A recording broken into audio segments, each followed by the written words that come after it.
I am up past my bedtime. That is accurate. Painfully accurate? Accurate. Hey, it's me. Thanks for the 13 months. Welcome to the weekend, folks.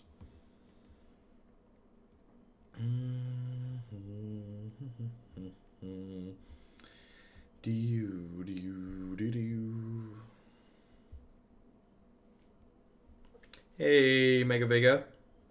It must be my birthday because it's Saturday night with Hoogs. What's going on? Not only are we going to play in the evening, we're not playing deck Q decks tonight. We're gonna play a couple of decks that I like. So the Mythic Championship qualifiers happening at the end of the month. Looking forward to finding a deck to play in that. I thought about just playing some off stream, and I figured might as well fire it up. I don't know how long we're gonna run tonight. My viewer count's usually pretty low when I stream on an off time like this, so we'll see how that goes. So I'm just gonna go ahead and dive into some games, see how much we help or hurt our random mythic rank. So we played the Temur Oko deck once on stream and had a good run with it, but I don't think you should stop trying things and innovating just because you have one good run. So I've made a few changes here this evening. I've got 4 Gruul Spellbreaker and 4 Skarrgan Hellkite at the top end. So notably the big difference between Hellkite and Skarrgan is that Once Upon a Time can find Hellkite, it cannot find Skarrgan.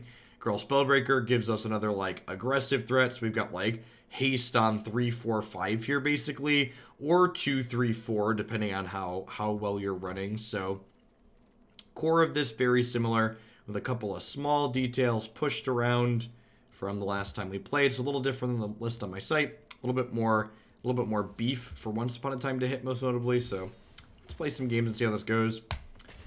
Plan to play this for a little bit, and then the Grixis aggro deck that I used off stream to push me into Mythic yesterday, I think I might play a little bit with that too. These are the two archetypes I'm interested in exploring.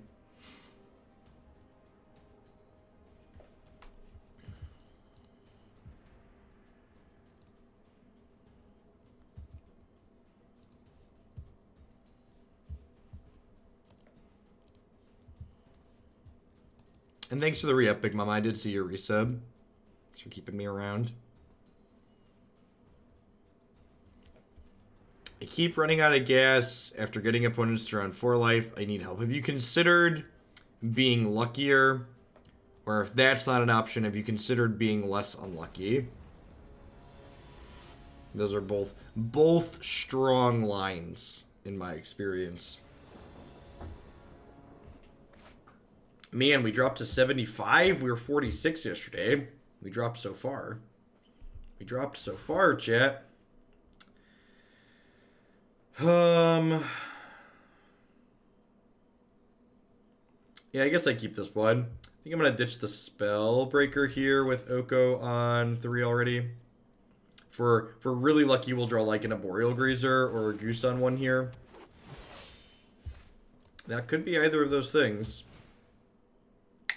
Unfortunate. It's a guaranteed second green source though. Yeah, I think I'm actually in. I know I bottomed a Spellbreaker, but I think I'm in for that against her 1 Pelt Collector. Hey, what's going on, Citrus? Welcome back. Unbanned Twin, thank you for the 21 months of support. Welcome back. I think I want to just Oko. Just get him going ASAP. Opponent's not doing a whole lot over there. They're probably a Gruul deck that's missing their second color.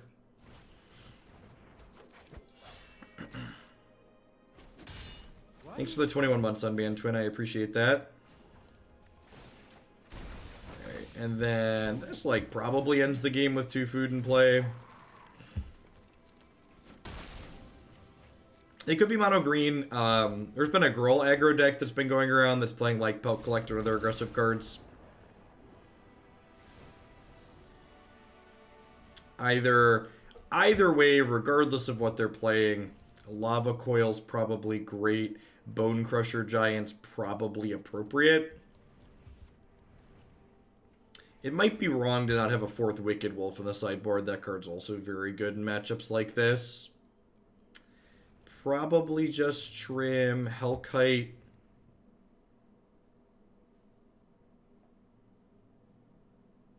What's the other trim here? I'm boarding in a bunch of removal spells here. So maybe, I wonder if it's crazy to trim an Accelerant. I feel like it's not. Royal Scions doesn't really impact the board. My opponent's likely a Questing Beast deck, which probably makes this a bit worse. I wonder if it's nuts to just trim 2 of those. I'll trim it once. Who I think's the best deck in Standard right now. The Golos Field is the best deck in Standard until proven otherwise.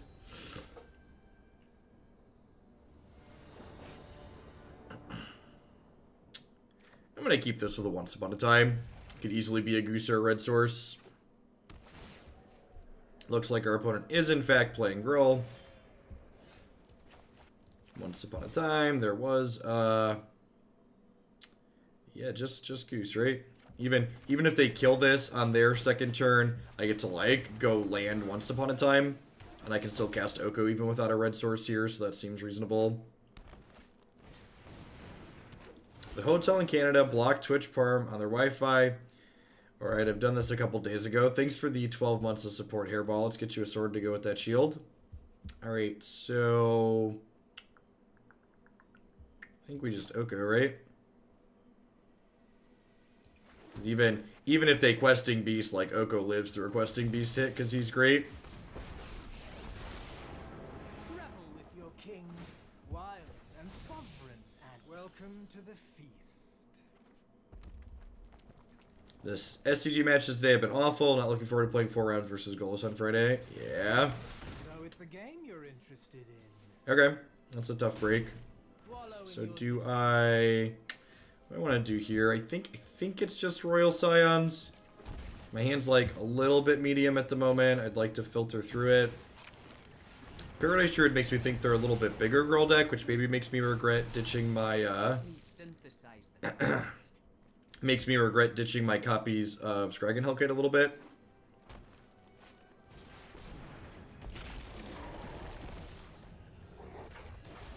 Yeah, it's pretty good.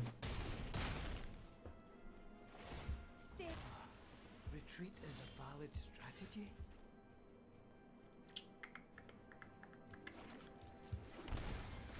So I can do that. I can play Oko.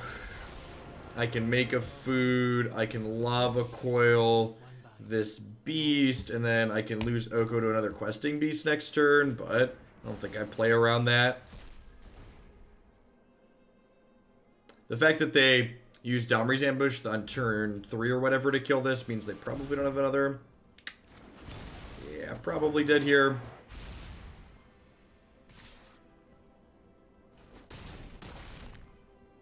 I see you don't share my vision. Alright, I mean that's a beast, I guess. I guess the Hellkite technically gets raced by the Goose making health here, huh? So depending on, like, what their leftovers are. Like, obviously Threster's, like, removal spells and stuff were just dead.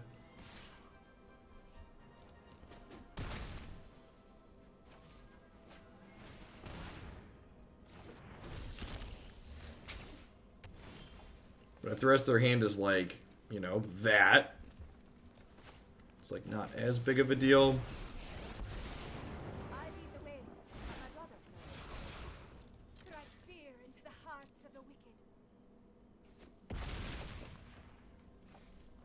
Alright, so what if I shock in this breeding pool and plan to, like, chump block plus make a food?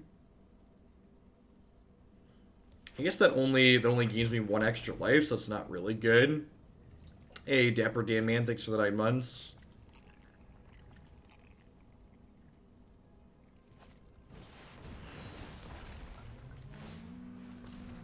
That is basically lethal.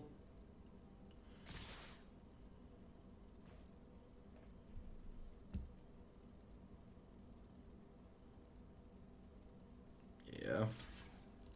That's lethal no matter how we slice it, right? Now, I guess I could technically do this and not die, but I can't kill them anymore. Yeah, the top of our deck was good there. That's fine. We can just take game 3 on the play.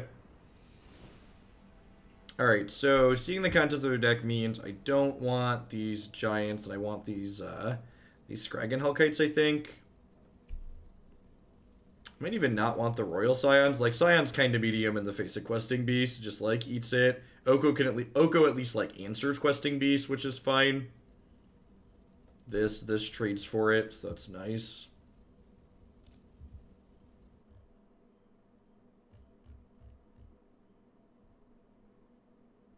Yeah, not only do I have basically have every card in Standard, but I'm just not a huge fan of Best of 1. Magic's a game with an incredible amount of variance, so, like, removing the ability to play a Best of 3 just, like, takes that variance and cranks it to a 12. Yeah, of course the event is Best of 1.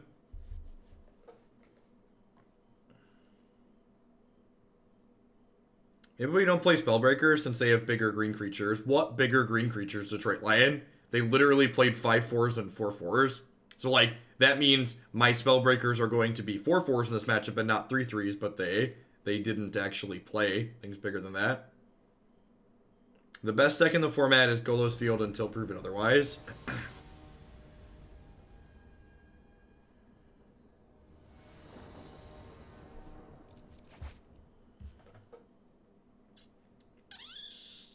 Sure.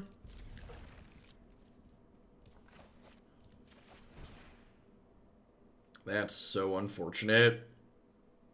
That's so unfortunate. Really. And this is like the downside to a card like Once Upon a Time is like you don't get to know, right?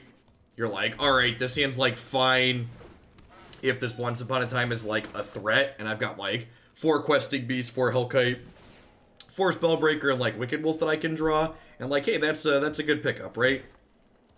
So like, things ended up working out okay.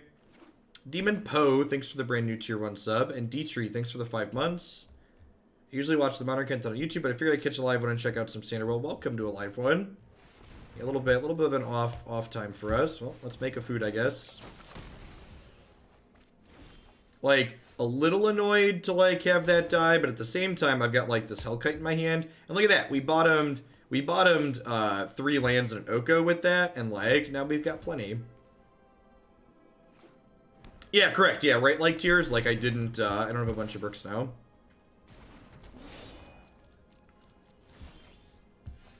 That's weird. Did you mention you were afraid of the big bad wolf, Spellbreaker?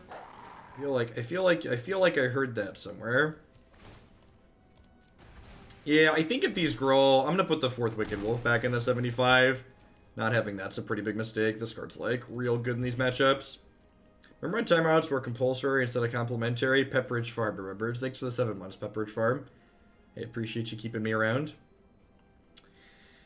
So they already played 1 Collision Colossus. Do I play around a second by making this haste, or do I just make it a 5/5? I think we're just making this haste now. They're super far behind. Let's just close up.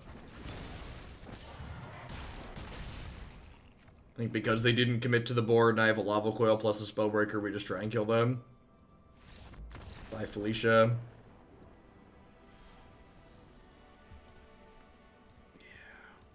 That's a little bit of a jump. Yeah,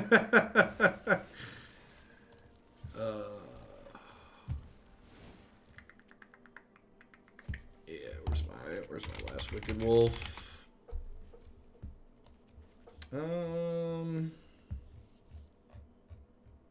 It's wholly greedy to cut a land, so let's not do that. Let's just fit this into the sideboard. I probably don't need this many anti-blue cards.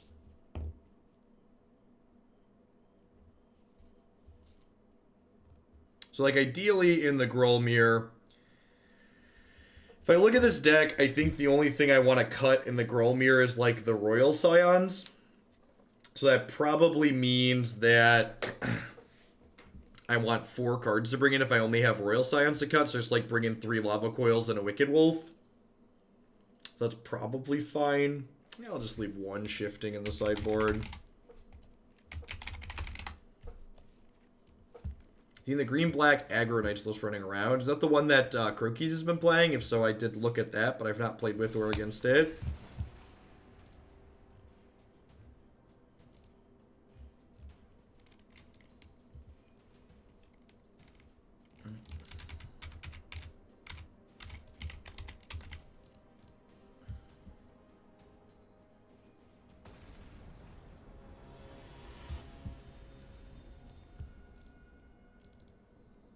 Hey, Dada Buddha. Thanks for keeping me around with that. I appreciate it. Welcome back. This hand needs a red source, but we've got 5 looks plus a draw step at 1. So hopefully this will find like a Stomping Ground or a blue-red temple. And then our hand is quite good. So one change I made to this list from the list we played on stream last time is I cut 2 of the 4 Fabled Passages for 2 blue-red temples, and this start is actually exactly the reason why I did that, because turn 2 Grazer gets to put this into play tapped, whereas if you put Fabled Passage into play tapped here, you don't have 3 mana on turn 3, which is a big deal. So let's do this, and let's do this, and let's hit them for 3. Here, Wild Nakaddle's like really good. Listen, you needy children. I am not timing you out. Listen, I almost didn't stream tonight. I almost just like played off stream. So I'm gonna have a chill evening.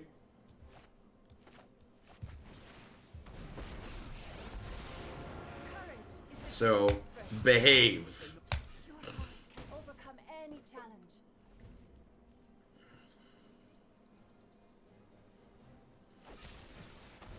You got him. He's dead.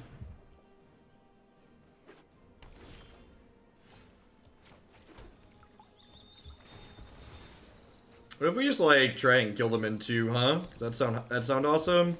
I think that sounds awesome.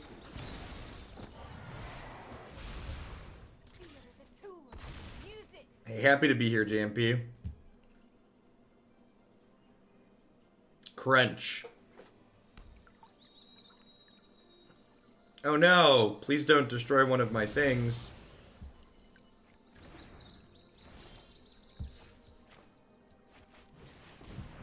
They're on a 2-turn clock regardless here. So I think I'm actually just gonna loot with this since my last card is bad. Yeah, I think this is ideal. So like this puts them on dead to this ultimate next turn while also leaving us this. Not putting them to 1 means they can technically destroy something next turn and lose 2 life, but that's fine.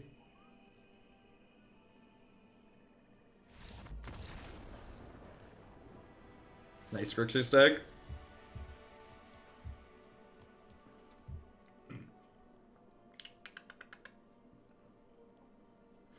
Beep, beep, I'm a Jeep.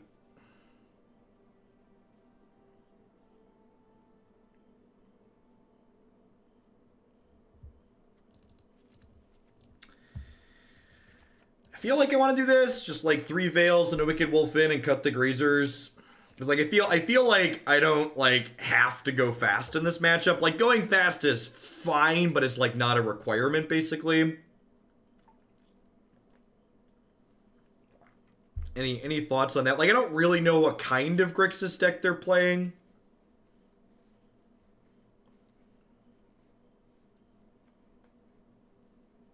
Let's try this for now. We killed them so quickly we didn't see many spells.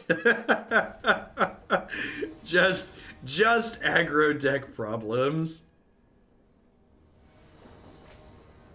Killed them so quickly I didn't really see what they were playing. This hand's great. Opponent mulligan to 5 and our hand's absurd. Yeah, I don't know. I feel like I don't want to board in. I feel like I don't want to board in. And I was really hoping to draw a land there. I think I'm going to take that. I have a bunch of good 3s. I just like take the extra goose. Yeah, I'm just going to take the extra goose. Is that what they like? Cook my goose on 2 here. I can go like tap land second goose on 3 or on 2. I think like 4 strokes and 3 Veil of Summer is too much, is basically like the TLDR. Look at that. They cooked the goose and we have the backup. Straight professionalism here. Can I scry into a land? Maybe. Get another shot next turn and find a land. If we miss, we have Once Upon a Time at least, but that's a little bit slow. Casting the second one. Casting Once Upon a Time for mana. Scoff. Alright, so because I'm currently missing a land drop, I'm going to go ahead and lead on Royal Scions here, so that way I can have a chance to hit my land drop this turn still.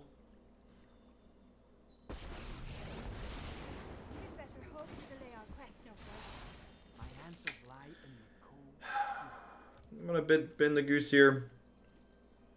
Hey, Kikero, thank you for the half a year of support. It is, in fact, a rare Saturday Night Hoagland spotting. If we hit a good viewer count, I plan to go long. If we hit a mediocre viewer count, I'm probably going to take it pretty easy. Took the devil right out of him, huh? Alright, so that's a land. So that's exciting. What do I want to do here? I feel like I just want to Questing Beast them. Because, like, if they cook my goose next turn, I can't cast this anymore. What is your quest? I seek the face of the Grixis player. This is smart on their part, playing around Veil of Summer. I think it's a card I'm pretty likely to have. Once again, I'm gonna lead on this as opposed to Oko because I'm missing a land drop. So, like, this gives me a chance to play a land this turn, which we hit this time, so that's great. Questing Beast is absurd. Card's very good. Oh no, not a Bedevil. How will I ever replace the Planeswalker you've killed? I think I just want to Dragon them. It is worth noting that in a situation like this, Hellkite's probably, or Skarrgan's probably a little bit better than Hellkite. Just because, like, Hellkite, or Skarrgan would have, like, made a 4/4 and then be attacking for 8 next turn.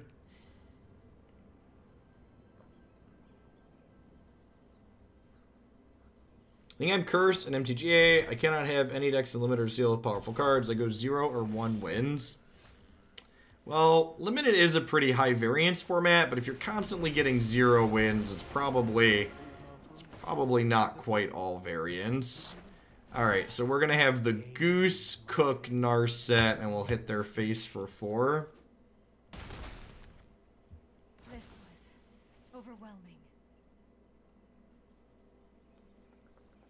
Am I holding on to the land? I feel like I'm not.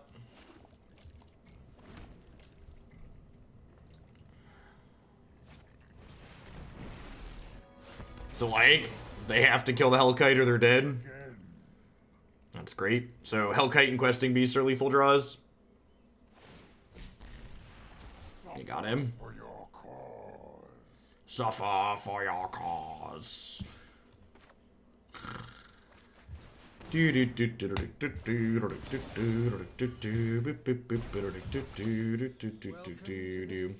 While I could play this second Oko and make this a 3/3, this would be summoning 6, so.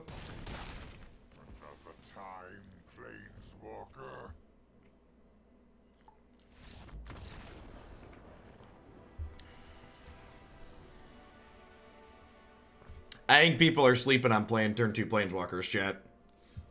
I think people might be sleeping on playing turn 2 Planeswalkers.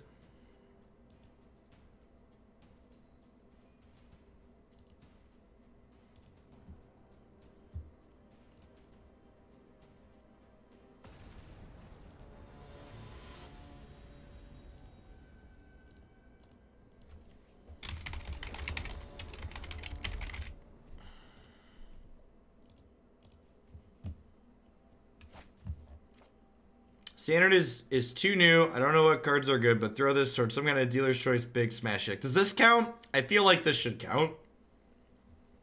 Thanks for the 22 months, Taylor, and I appreciate that, because I'm probably going to run this back, because, like, you know. Does this count as a big smashy deck, he says, as he looks at his hand with a turn 3 Hellkite.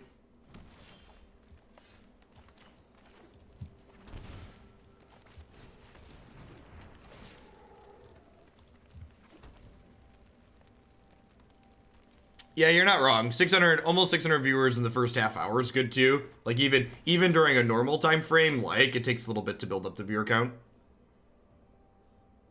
So yeah, we'll see where we go.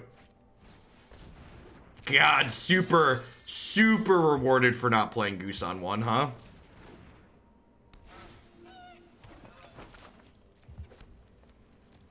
Can't even cheeky attack with my Grazer. What a tilt.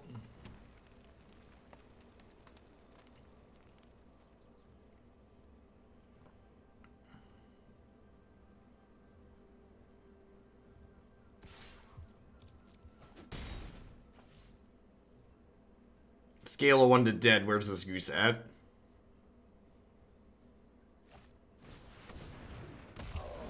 You know what? You know what's super dead on my scale, chat? This Yorvo. This Yorvo is super dead. You shouldn't have been afraid of the big bad wolf. Gobble gobble. Evening, J Riot. I appreciate you being here. Good evening.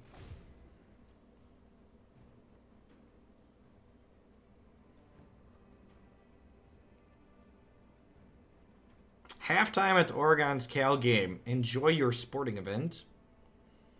Yeah, the Goose, listen, sometimes the Goose just has to let loose, chat. Just like feeling a little frisky. Has to get in there. Also, what did you think when they brought back Regenerate? What is Regenerate? They brought back Regenerate? My question is, they brought back Regenerate? Question mark.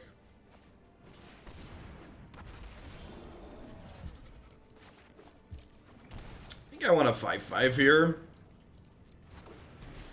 Wicked Wolf is not Regenerate. In fact, I think the fact that they've been using Indestructible in place of Regenerate is really good. I think that's smart.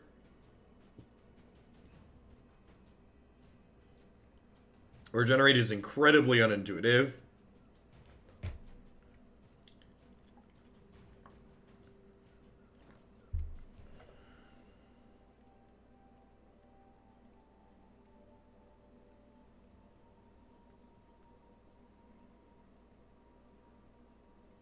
So, Regenerate puts a shield on your creature that when the shield gets triggered, the creature is removed from combat and tapped, is basically the TLDR. Alright, I think I do this and look for a land.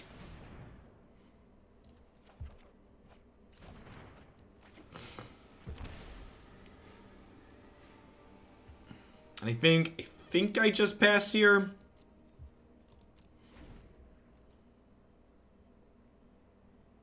And I shocked this in so that way I can activate Hellkite if I want. But I'm not activating Hellkite at sorcery speed because I also want the ability to create a food left open. So that way I can make a food and have this block here profitably.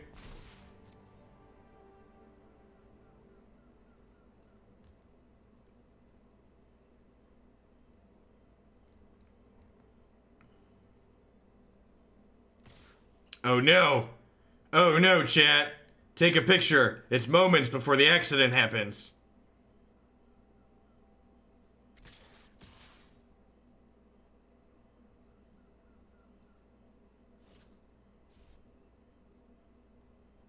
Feed me, baby. Feed me. God, didn't Yorvo learn his lesson? I mean, my opponent probably just isn't thinking about the fact that, like, the Goose can cook him. Who's afraid of the big bad wolf? The big bad wolf. The big bad wolf. Number 35 on the mythic ladder is afraid of the big bad wolf.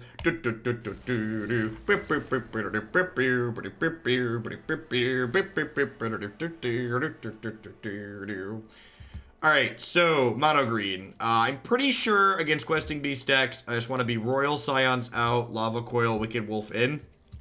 pretty sure that's a clean swap.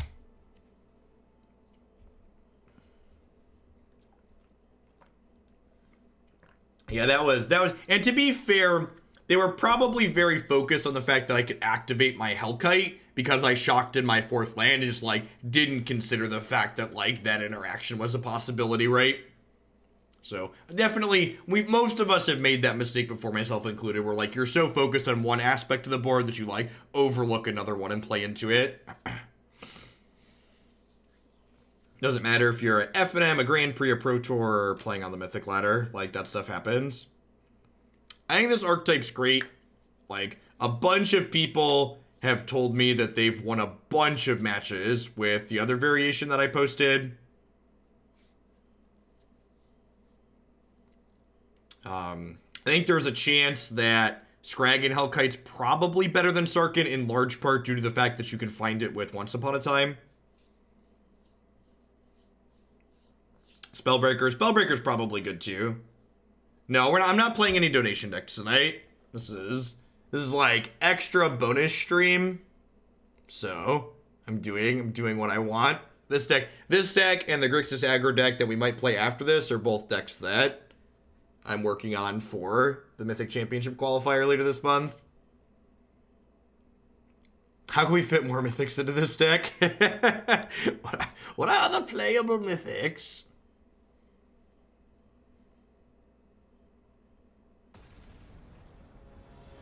I'm a big fan of the Royal Scions in general, so, like, finding the best Royal Scion deck sounds good. I don't know. If we have a good run with this, I might not play Grixis aggro tonight. I might just, like, say screw it and just, like, play this for a couple hours and be done. This is a bonus stream, so I don't have any strict requirements here. Well, I mean, we have a plan, right? That's all you can really ask for. Our Goose is going to get Curl Harpoonered on their turn 2 and we'll be real sad, but seems definitely a keep.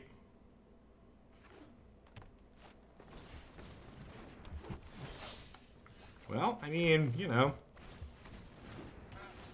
The list for these decks on your website or the Stream Decker. So, the Grixis aggro deck, I tweeted an iteration of it. Boo! Boo this man. Boo. Wonder if that's lethal. Ooh, that's a really good one. That is a really good one.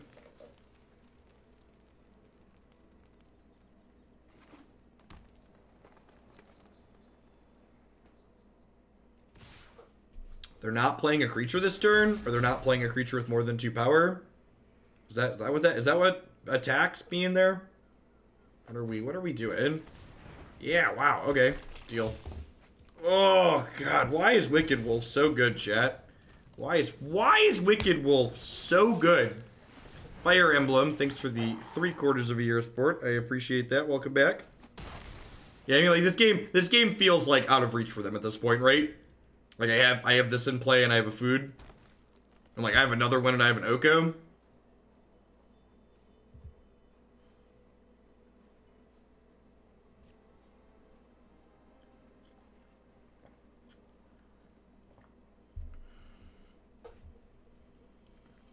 Even just this sitting in play sits there and generates food, so it's like we're pretty far ahead. Does Mono Green have any way to take this card off the table if you have a food supply for it?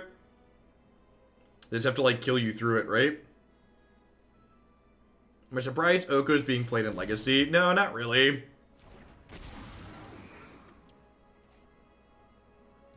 Double counters up, sure.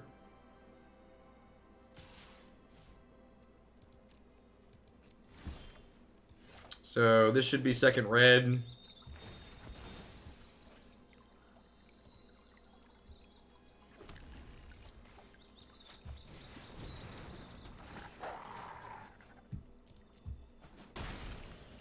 Play another wild Nakato. Play another Necrotol. Go.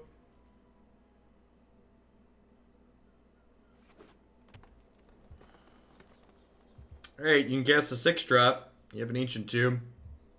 Do your bratwurst. Next turn I can, like, play Oko, make a food, activate Goose, make a food.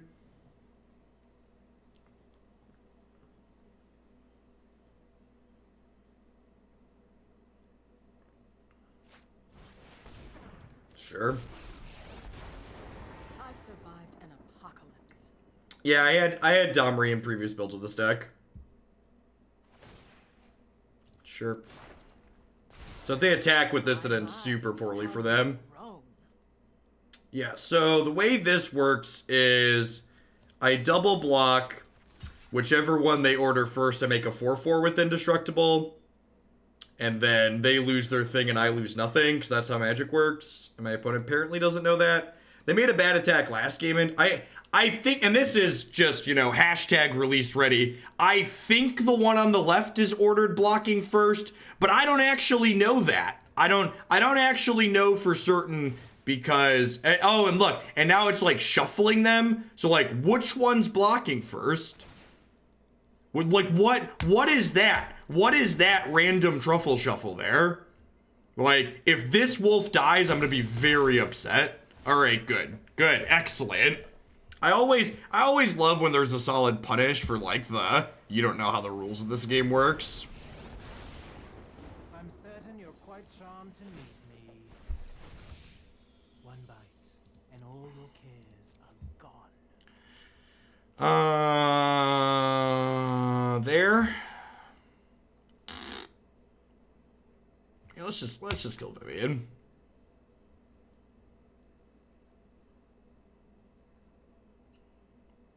She's dead no matter if they block or not.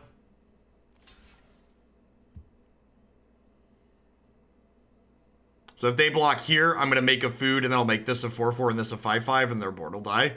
And I'll have a 4/4 and a 5/5, and a goose and an oko, and a partridge and a pear tree.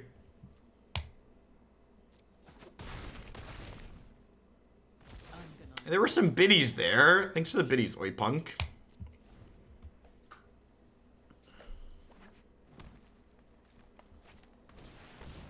Oh no, not a 4/4. How will I ever win the game now? No! Please don't attack my Oko. Not my 6 loyalty planeswalker. You're killing him! You're killing him!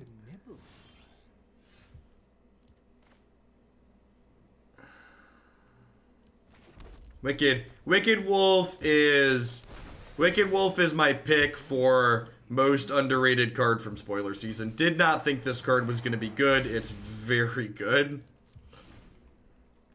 Are we done here? Alright, great. 18. How low can you go? How low can you go? How low can you go? How low can you go? How low can you go? How low can you go?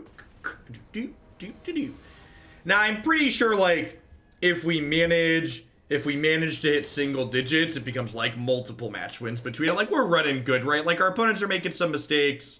We're running pretty well. We'll hit a bad streak here in a minute. God, it's not gonna be this game though, I don't think. It's these are again the Temple looking much better than Fabled Passage here. That is excellent. So again, we'll play this before we play Grazer. I think I just take the guaranteed land tier, right? I am notably missing a second green at the moment, but we've got time to remedy that.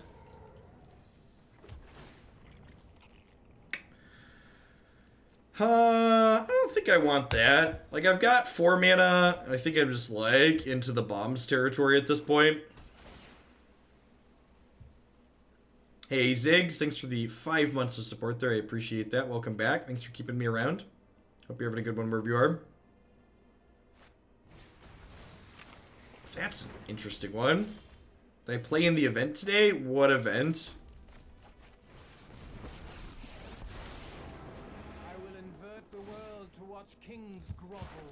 Invert the world! Broaden your existence. 11 billion. Thank you for the brand new Prime support. I appreciate you shipping your Beza bucks this way. Thanks for keeping me around. I wonder if the play everything event is going to make our ladder matches take longer to queue.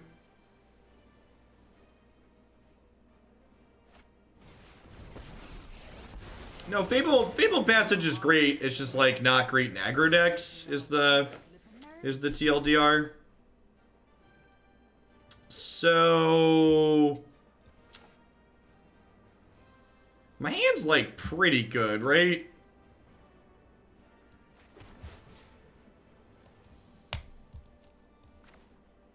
I think I'm just smacking their Oko around. My son is a fan of you now. He's 13. I'm 30. I was a young dad. He's getting a standard for Xmas this year, and I think he watches every single YouTube video you put out. That's awesome to hear. I apologize in advance if he's ever heard me swear. I'm doing my best when I do that on occasion to tag the videos.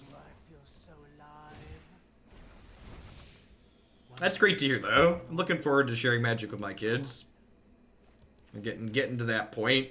We're doing addition and some basic reading.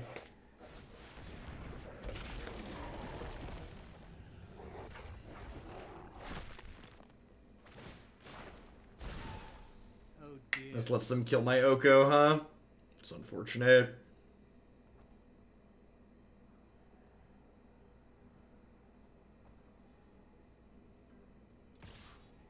Yeah. It's pretty good. Questing Beast is pretty awesome. So we're going to fetch a Forest next turn, and our Skarrgan Hellkite plus Royal Scions will kill their Oko. Steak Llama. Thanks for the Prime support. Welcome to Hooglandia. I often hear him sing Clarion, my wayward son, to himself.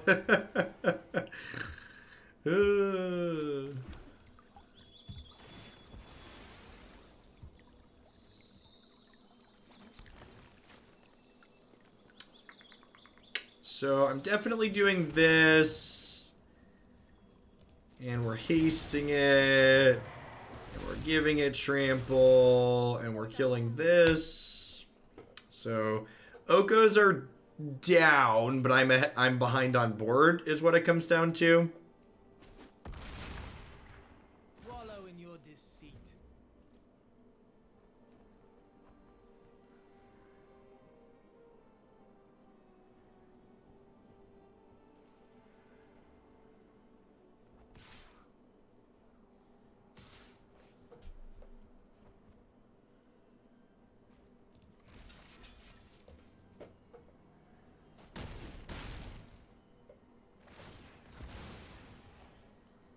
I have an 8-year-old cat that has no interest in magic. Fair. With the arcbow at my side. Alright, so Hellkite's down. I think we're dead here.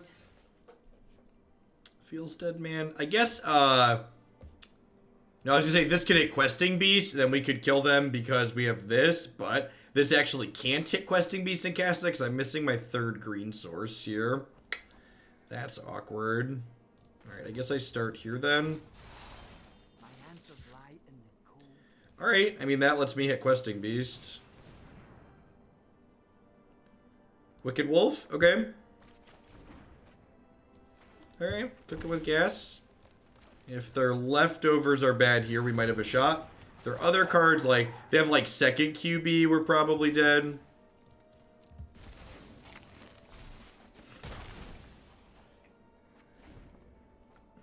I didn't have enough mana to cast Hellkite. Hellkite costs 5.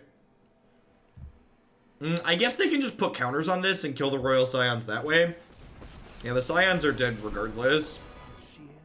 Their deck's kind of sweet. It's like a aggro Planeswalker build that's not splashing red. You can dig it. Vivian's hot. Like, nah, it's no Royal Scions, but it's got like some removal, which is sweet. We're fit enough to survive. So what are like my best draws here? Oh, they're just going for the throat, huh? Yeah, I guess that makes sense. I'm just like dead next turn. I enjoy the proper application of knowledge. Yeah, just dead next turn, right? Because I can like pressure this down. I'm just like dead to this 4. That's a good line.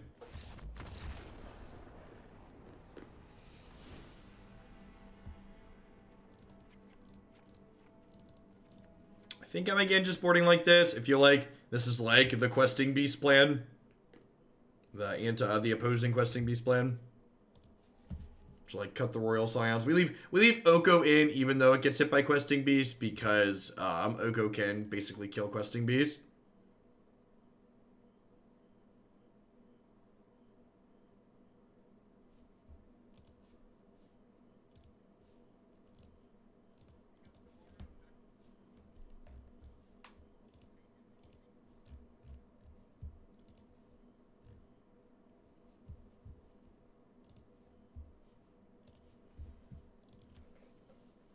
Hey, what's going on, Darth?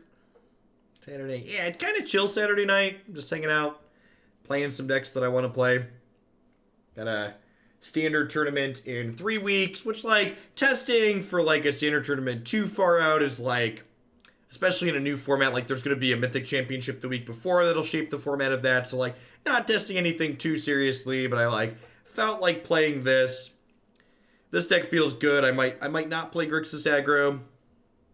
We'll see. Yeah, then the next MCQ is on the 26th. I'm kind of sad. I was looking forward to playing a Modern tournament on next Saturday, like a week from today, but like these new Emery artifact decks are just pretty miserable. They're like worse than Hogok to play against in my experience, so I'm not even sure I'm gonna bother wasting a Saturday doing that now. Can I change my frame to blue-green? My frame's going to be pink all month because October is Breast Cancer Awareness Month, so it's gonna chill how it is for now. So this hand needs to draw an untapped land next turn, but if it does, it's really good, and if it misses, it's still, like, fine, right? Hey, Bobby, thanks for the very generous tier 2 resub. Thanks for keeping me around. I'm sure you take a peek at the deck queue and let me know if there's something in there you'd like to see a little bit sooner. Untapped land. Rats. I mean, I guess that's like potentially an untapped land. Yeah, I mean it definitely is. And I guess I get Temple of Epiphany here, huh? It's my breast cancer charity of choice. I'm gonna be transparent and say I don't have an educated or informed opinion on that. If Mox gets banned as that deck just said, I have no idea. I just know that it sucks to play against and I have no desire to play against it. So I just, like, start questing beasting them. I think I want to just get Broko going here. Just, like, make a 3/3 and smack them. Twirl and curl, choking out lies.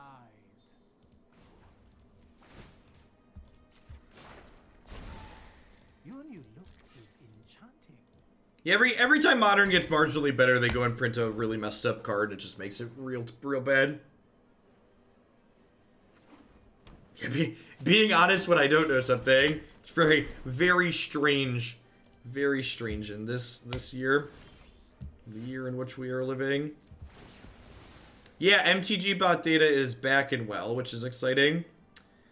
Alright, hopefully they don't stroke us here.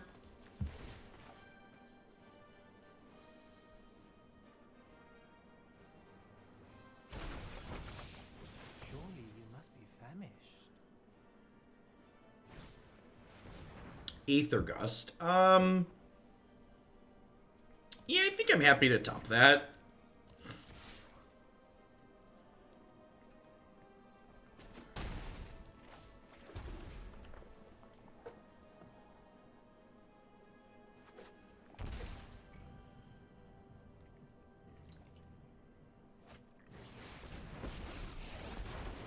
I will protect the virtue of this world.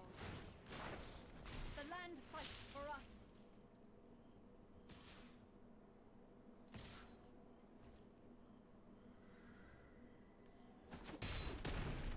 So it's a game you're interested in. Mm-hmm.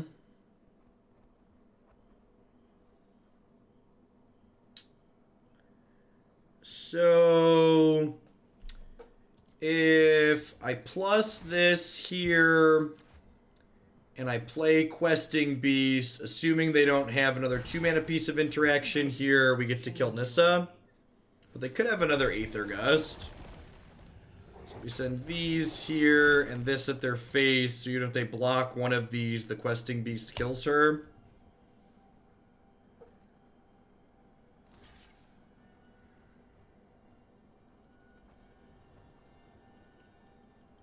If they have Gust here, they should definitely wait till combat to play it, and that'll be pretty bad for us, because they'll get to keep their Planeswalker, and we're going to lose ours. I don't think we beat second Aether Gust here. Brazen Borrower. Also pretty good. Talk of peace. Hmm.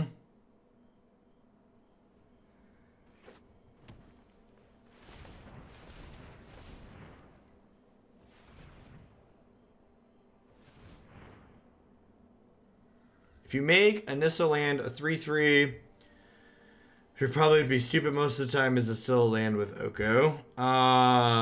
Yes, I believe.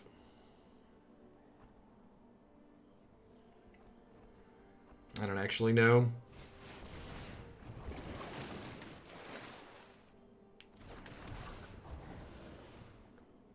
Yeah, I think we're dead here. And that's pretty typical. I think that's about what I expect to happen in a matchup like that. Usually speaking, you want to be a little bit bigger in the green matchups, and like their deck's just a little bit bigger than ours. Like if you look 1-to-1 at like what's happening, like if you lined our deck list up 1-to-1, like their curve just goes slightly bigger than ours, which puts them ahead.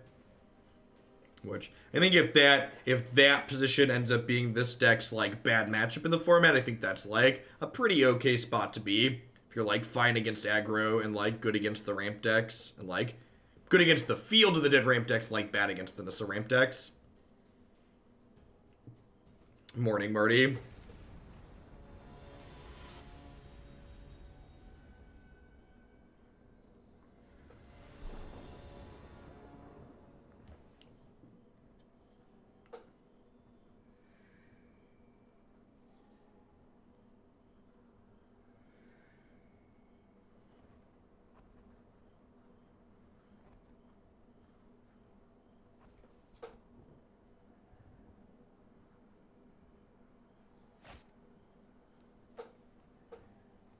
Sure.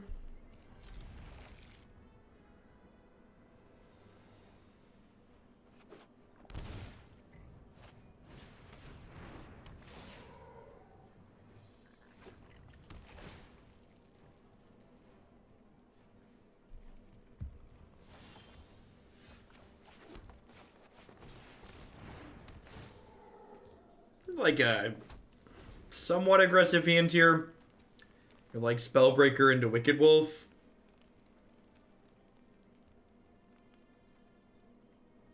Yeah, their builds seem neat. It's like blue-green Oko Nissa. I'd love to add like a Questing Beast or Hellkite into the mix here.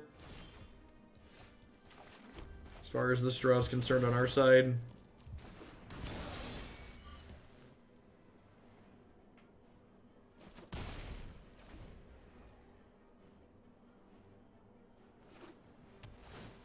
No white mana as of yet from the opponent. Although we could see the giant ramp into it here. Risen Reef is interesting. What if they're playing like Yarok Field?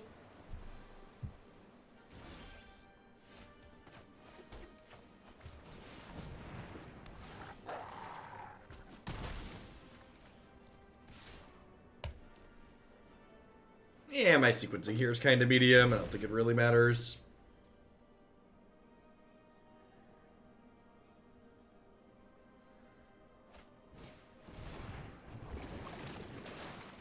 Baby Crisis, eh?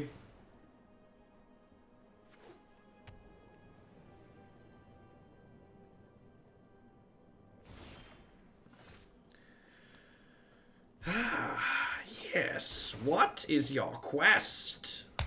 I seek the face. Is this a special stream? They're all special streams in my heart of hearts. That is exactly what the doctor requested.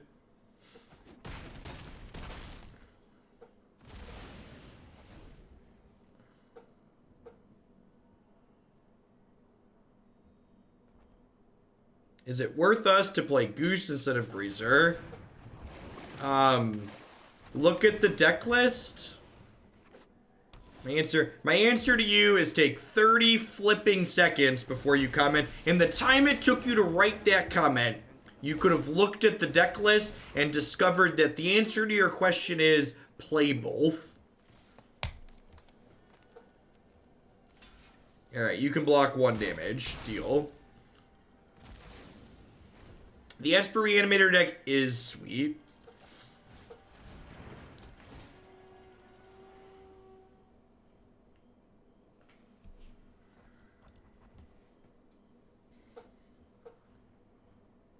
Trample, First Strike, Death Touch is a great. It's so convenient that like this card gives this card 2 keywords it didn't already have.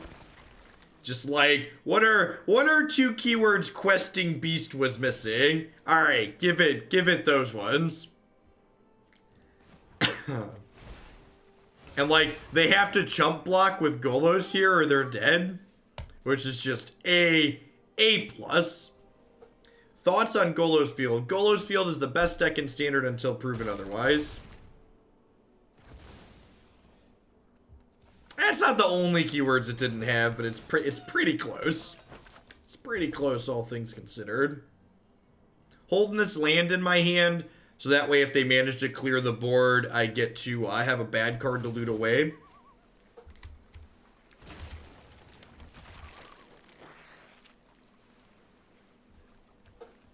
When am I getting more Mythgard? I need to feed my addiction. I might close on some Mythgard tonight. It's hard to fit in Mythgard during the week because like normal stream stuff. So you're just dead on board, right? They're like literally just dead to Questing Beast getting plussed on by this.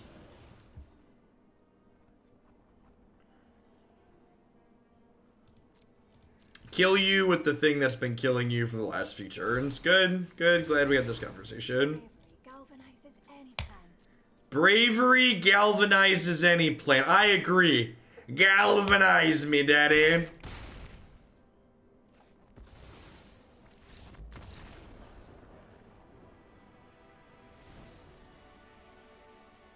If I stream Mythgard tonight and you miss it, I promise it will be up on YouTube tomorrow. Alright, so Wicked Wolf comes out here. Disdainful Stroke comes in. I think I trim a once and bring in the last Disdainful Stroke. That seems fine. Actually, maybe I keep the onces to have my Questing Beast more consistently. Trim a Skarrgan Hellkite. Yeah, I think I'm in on that. Actually, let's trim Spellbreaker and not Hellkite, because Spellbreaker doesn't attack through zombies well. It's like fine on turn 3, but otherwise doesn't attack through zombies well. Our opponent has conceded the match. Fair. Wow. Look at this release ready product that just like skipped through letting me flip over my rewards there. What an incredibly release ready product. Whoo! 2 mythic wild cards. We had a mythic on the spinner and we had a mythic here. It's like meme Christmas. We're back up to 20 mythic wild cards. That's so good. That's so good.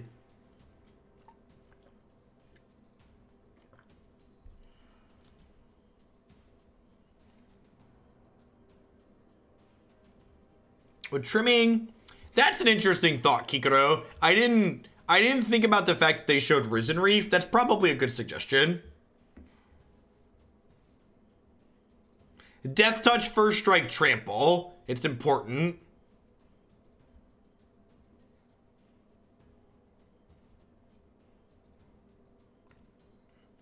Are mythic wildcards the bottleneck rather than rare? So, mythic wildcards are always the bottleneck if you're someone who's a completionist.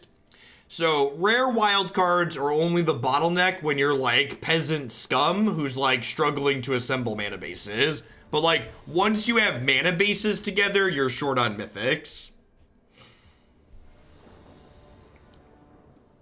Like, I have like 250 rare wild cards and like 20 mythics.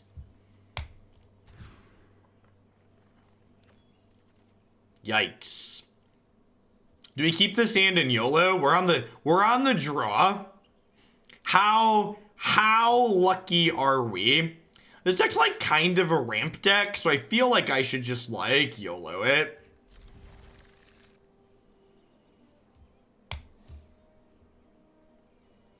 Yeah, 2 draws for a 3-mana Planeswalker. These Grazers. Oh, they mulliganed low too. Them, yeah! Yeah! Nothing but net, Hoaglandia. Nothing but net. Although this card's pretty good against us. I don't have any removal spells in my main deck. That's not true. I have Broko. Broko's a removal spell.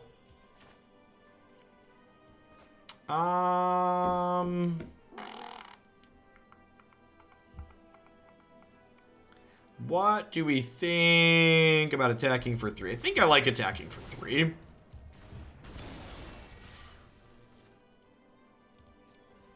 Prof Bomb! Thank you for the very generous tier 3 resub. I really appreciate that absurd level of support. Welcome back to Hoaglandia.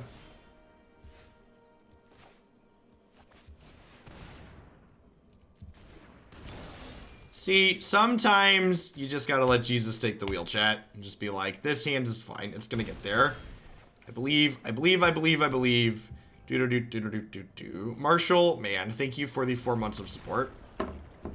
Never forget, chat, if you have to choose between being lucky and being good, you choose being lucky every single time. One of the things you'll notice me do when I lay out the curve of this deck, you'll notice I take these Once Upon a Times and I move them to the 1-drop slot, because the reason why we play 4 of this card is because they won't let us play 8 of this card or more of these. So like, this card basically just gives us more turn 1 dorks is the general consensus. So I think Spellbreaker is actually probably bad here against their deck, even though it was fine that game. Bonecrusher Giant sounds appealing. Skarrgan Hellkite's probably a little bit slow. I'm trim a couple of those. I'm gonna trim 1 Grazer. I don't know how well this is gonna block or not. It's a low quality card, individually speaking. If I'm bringing in 2 mana if I'm bringing in 6 pieces of 2 mana interaction, I don't mind trimming a 1-drop necessarily. Depends on how low to the ground their deck is. Like, if they show us a bunch of like other random 2-power creatures, I'll probably bring the other Grazer in if there's a game 3. Veil of Summer over Hellkite. Maybe Veil is really good against Murderous Rider, so I could see that being fine. Look at how good this hand is. This deck just has such like delightful openers. Again, don't cast Once Upon a Time on their turn. Cast it on your turn after you draw, so that way you get 1 more piece of information with what you're taking.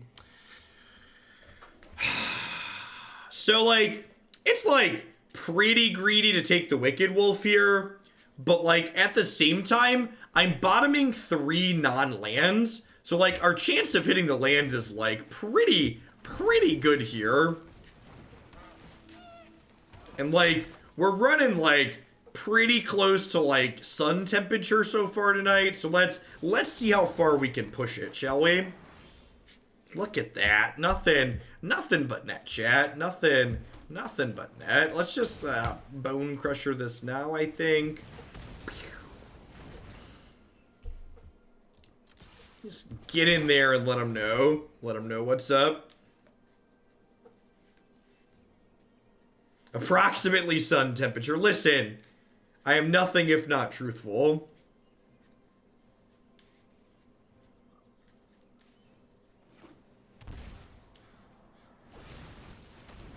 You have murdered my Gilded Goose. You did it. Are you happy with yourself, opponent? You killed him. Look at that. Look at that. Anybody was doubting we were going to get punished for taking the spell, get out of here. In case there was any doubt. There's the forest.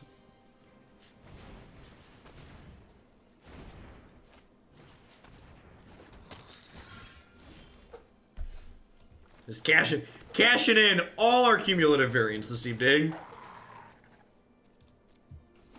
Huh, so they've got a bunch of low to the ground stuff, but like they also have Paradise Druid, which is weird. I think I just play out like a 5/5 Hellkite next turn. What exactly is the opponent's deck? Some kind of green-black adventures deck, or maybe just like green-black mid-range?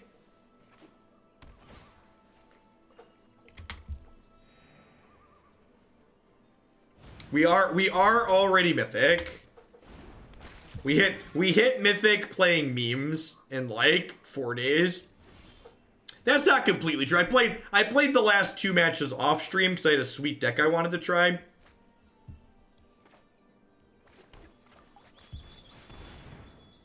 Yeah, it could be a henge deck.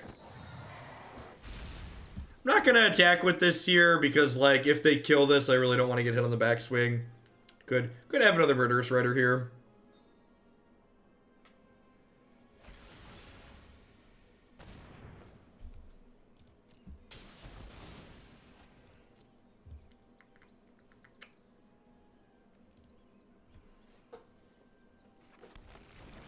Henge seems like the biggest disappointment of the set. I don't think that's true. I really like the henge deck, the blue-green henge deck that's up on my website. I think it's fine. How come I stream? Well, my wife wanted to watch her TV show, and my kids were in bed, and I was like, you know what? This standard format is so great. I want to play Magic. And I almost didn't fire up the stream, and I was like, nah, this deck's gas. Let's share it with the world.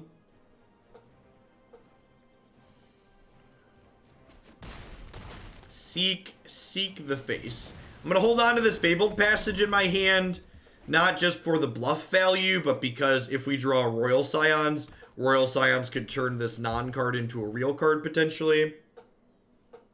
But the answer was going to be because I like money. Yeah, money's okay. It's not bad.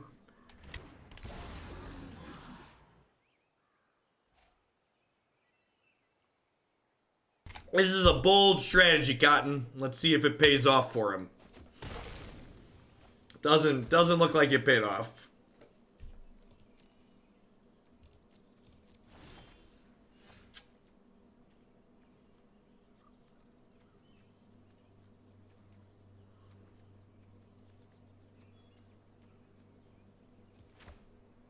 So, like, the other question, like, looking at their health total here, I think I'm actually just supposed to smack them, right?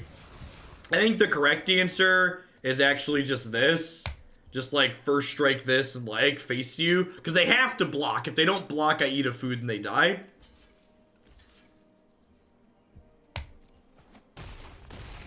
Weird jump block on the Trampler.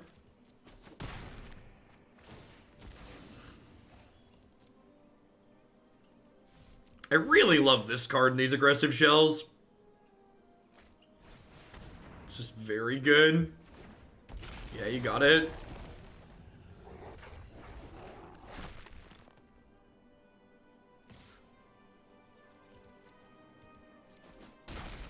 You cut Alliance, Domri, and Skarrgan. Yeah, Marty. I basically wanted to make my Once Upon a Times more threat dense. Was the idea behind the initial swap. Best stream forever. Thanks for making me less crappy at Magic. Thanks for the 9 months, Boo Shoes. What is your quest? I seek the face. The face is the place that I seek.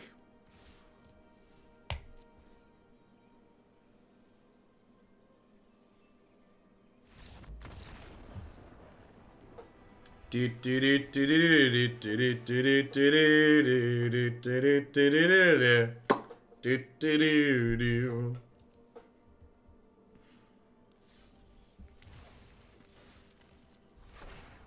like this build because it's +1 damage on Scion is super underrated this deck. Yeah, it does. It really does, Marty. It really does. I don't know if we're gonna go for one. I feel like I don't know. I'm kind of sold on like what this deck is doing. I think making. Thank you, sir. May I have another?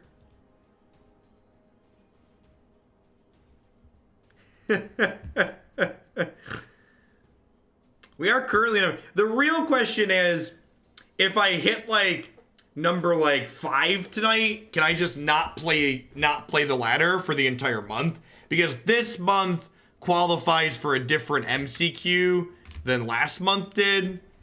So like getting the qualification out of the way the first month would be nice. I think I'm liking this one better. Generally speaking, more proactive tends to be better. And this build's definitely more proactive than the other one. Yeah, I feel like just like being the one asking the questions is generally great to be, right?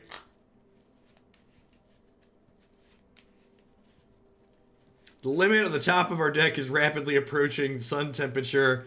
I believe we should spam that ladder button. Yeah, we're going to keep going for a little bit. CJNJ, thanks for the 12 months. I appreciate that. Welcome back. All right, how about this? This is dangerous to say. I'm going to keep playing until we lose 2 matches in a row. Let's do that. We're going to keep playing this deck until we lose 2 matches in a row.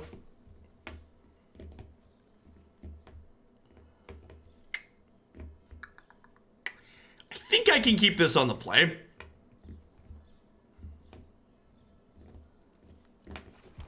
I think we can keep, I think I'd mulligan this on the draw. But I think on the play I can keep this. 36 hours later. Oh no. Oh no, what have I done? What have I done? Oh no.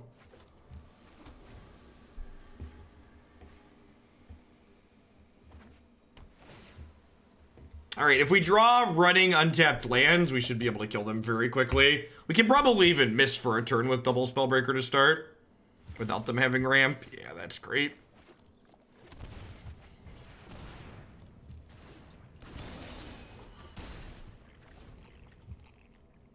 It reminds me of Temur Energy. Every card we play is above rate with aggressive synergies. Yeah, that's a really good comparison, honestly. There are a lot of really important mythics in this set. A lot. I think I'm actually going to shock this in and play the Goose to encourage them to sweep the board next turn. If they sweep, we just follow up with Questing Beast. And if they don't sweep, they're basically dead.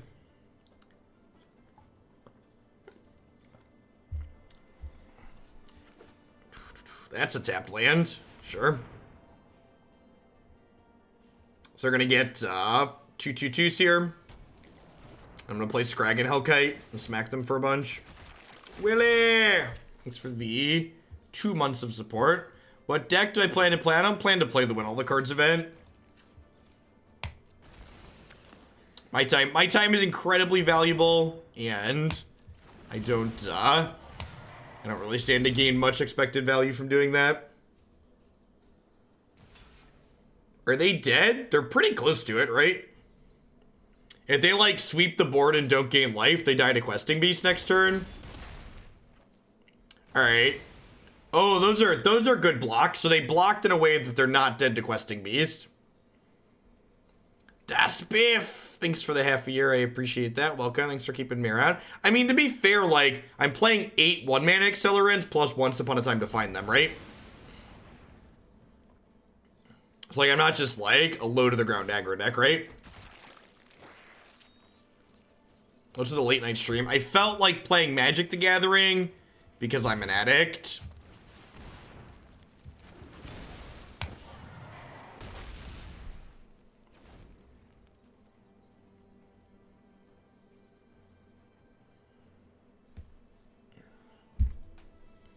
Karma Nova! Thank you for the 2 years of support. I appreciate that. Welcome back. What's going on, Nox? How does my haste creature make you feel, opponent? How does this haste creature make you feel? Nice Field of the Dead. Nice Field of the Dead. Let's go. Let's go. And this was a game where we didn't play a ramp spell on one, right?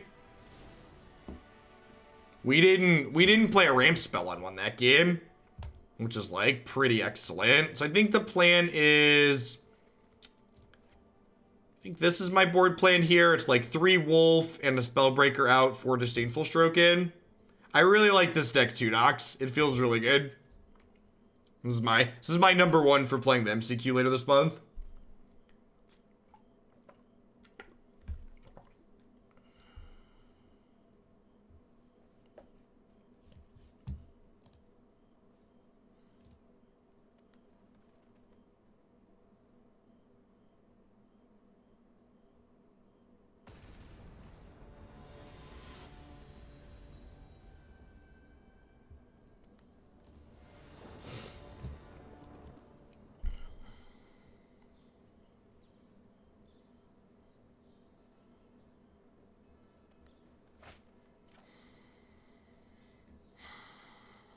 So, like, the question with this hand is, if this Once Upon a Time hits a blue-red land, is this hand good enough?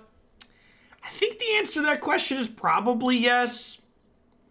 It's awkward that even if the once hits a blue-red land, I can't cast Scions with my mana. I don't know. I wouldn't fault someone more conservative for mulliganing this, but, you know, we're running pretty well tonight, so let's try it. You're running like fire. Yeah, I think like assuming this finds like a red or blue source is not unreasonable, and like finding both is super possible.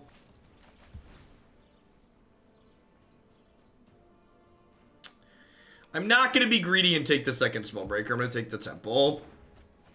Because the Temple gives me even a little bit more selection. Broco, chat! Man, how do you feel about Wild Nacatl, chat? How do you feel about Wild Nacatl in Standard? I'm a big fan of Wild Nacatl in Standard. Big fan. Wild Nacatl and I go way back. This is Wild Nacatl that put us ahead on mana, right?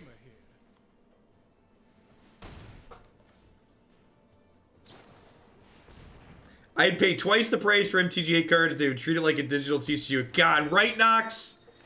Just like, how much better would that be? Why do they give Oko 2+ abilities? Shh. Go to sleep. Go to sleep. Do do do do do do do. Do do do do do do do do do do. Now, unfortunately, I can't play Spellbreaker this turn, really, because I want to stroke them next turn.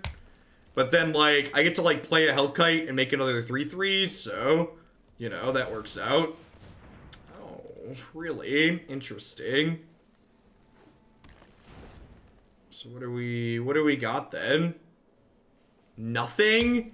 You have nothing? They just like sitting on a sweeper. It feels like they're just sitting on a sweeper, right? Just like they're sitting on a sweeper. We just like don't care. Just like beep beep. Here's my 3/3s. Nah, it's fine. We're still super far ahead, right?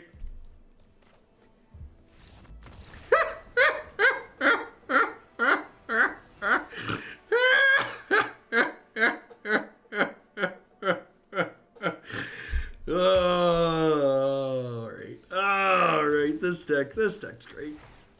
Alright, we are gonna keep playing until I hit 2 losses in a row, but I do have an ad quota, so we're gonna take a 3-minute ad break, and when we get back, we're gonna do more of this. So thanks for hanging out. For those of you that are new to the channel, I don't play Magic during the ads like some other Magic channels, so I'm just going to take a 3-minute break and like chill and chat with the subs. So I appreciate the people that have to hang out through the ads, so you're not going to miss any Magic.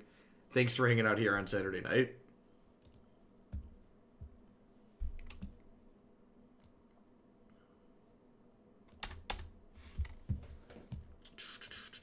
Thank you to all of my subs for hanging out through the break too.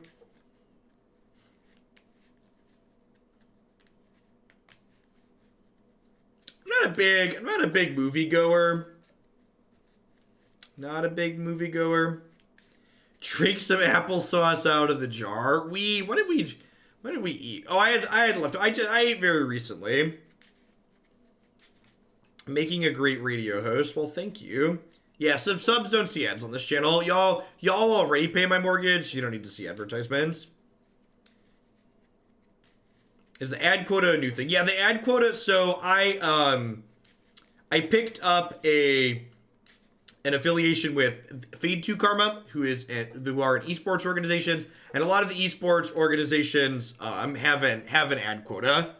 So I do make a small amount of money from playing the ads, but the reason why I do play them is because I have to do a minimum of 2 minutes of ads per hour that I stream. So basically every 90 minutes I play a 3-minute ad break. Pepperidge Farm, thanks for doling out a sub gifty. I appreciate that. Too freaky at that.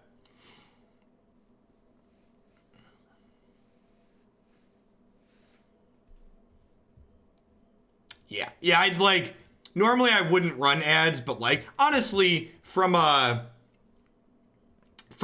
whatever perspective, like, taking a short break every 3 minutes, obviously on a night like this where I'm just grinding, it would be nice to not have it, but like, on an average day where I'm like streaming for like 8 hours, taking 3-minute breaks every 90 minutes is just like a healthy thing to do for the most part too, so it's kind of forced me into doing something that I probably should have been doing anyways. Does the company I partner with get paid for those ads too? I have no idea. I just know that they require me to do it, so I do it. So I don't break my contracts. Pink Hotto, thank you for the 4-month resub. I appreciate that. Welcome back. Yeah, we've got pretty okay numbers for a time when I don't normally stream.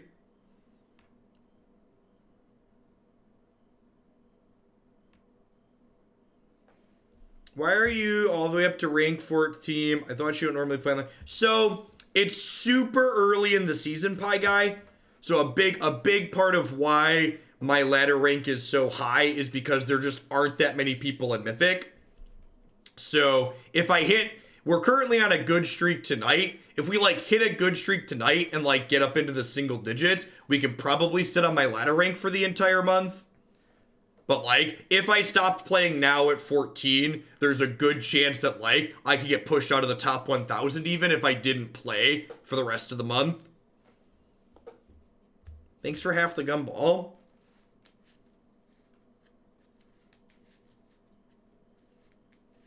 TBH, I'm 100%. I was never okay with gold. Yeah, on it. So, Nox, I was pretty against Field of the Dead last season, but with the addition of Questing Beast into the format, I feel like the only thing that Field of the Dead is pushing out of the format is hard control, and pushing hard control out of the format is not really anything I shed tears about. Is not playing ads more common contract break, or is it playing copyrighted music? I assume most people who have agreements to play ads do it because your esport org's not going to pay you if you break your contract with them. Generally speaking. Yeah, this hand's pretty good. This Once Upon a Time is hopefully a goose, which is again why hey Brian, thanks for doling out a sub gifty Nox there. Which is why why we play Once Upon a Time, because they won't let us play 6 geese. So like this is like our copies 5 through 8 of geese, ideally. See? Right there. You just gotta believe, chat. You just gotta believe.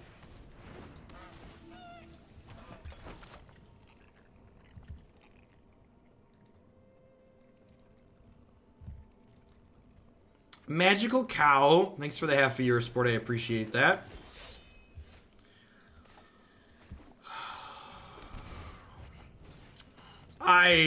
Have I mentioned that not only is this deck is good, but I love it. It's just like the mix of cards in this deck is just such a joy. It's such a delight. All right, let's draw an untapped land next turn and just end their entire career. I guess if they have a Gruul Harpooner here, we could be in trouble. No Gruul Harpooner means we should be pretty good to go. All right, so let's do this. And try and hit a land tier. Thanks for the 40 months of support, Brian. One of the OGs around here. Perfect. This deck is great. Thanks for all the content you made it. Thanks for the 2 months, Pipster. Welcome back. Oh, we played against this person earlier. They were playing the slightly bigger girl deck that goes as large as Skarrgan Hellkite. If I recall correctly. Alright, so they're gonna kill Broko here. So we need to draw an untapped land to Wicked Wolf, kill the Questing Beast. I see you don't share my vision. So we start by plussing this to try and draw that. It's a little unfortunate.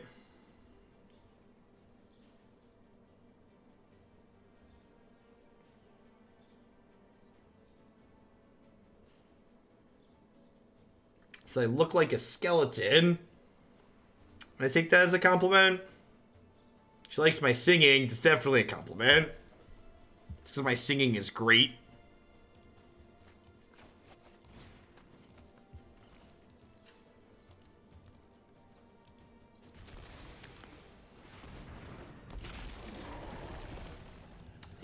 Think missing land drop 4 here probably means we're dead.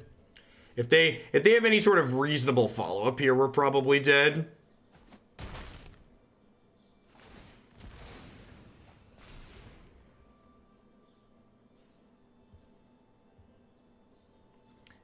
I guess, has anyone hit 48 months yet? Yeah, Tumos and Trey are at 48.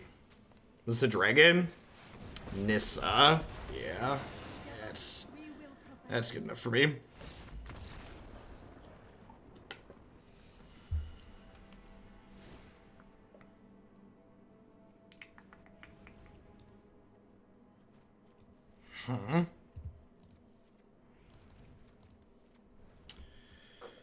So I want Wicked Wolf and Lava Coil. What do I want to trim here? So I've been cutting Royal Scions before. Yeah, I think that's the cut. I don't know, if they're playing Nissa, that makes me more inclined to keep this card though, because this card helps me kill Nissa with Questing Beast. Maybe it's just Spellbreaker.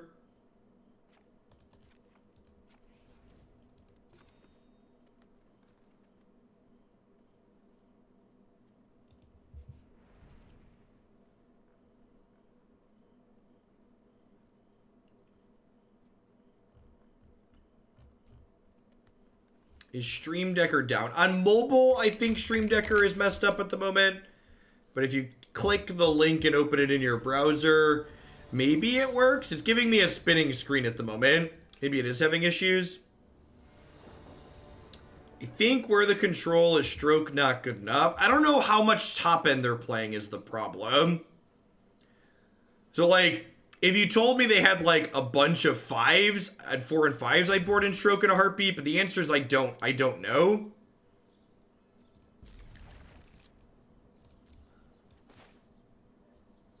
Yeah, it looks like Stream Decker's down. Is DeFreaky still here? We're getting an application error. Stream Decker appears to be dead at the moment. If DeFreaky doesn't pop up, again, I will ping him on Discord.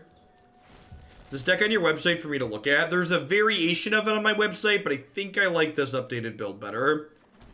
Hopefully Stream Decker will be alive again in a moment.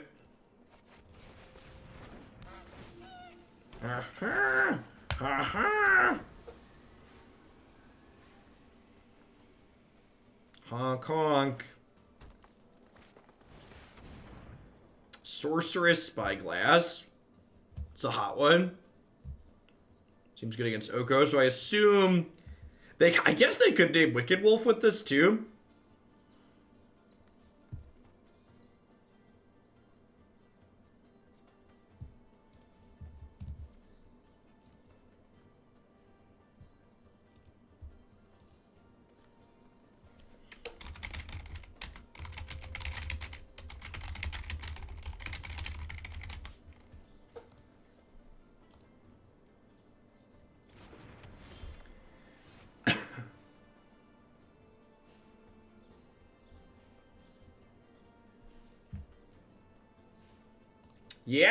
Yeah, they named the Wicked Wolf, huh?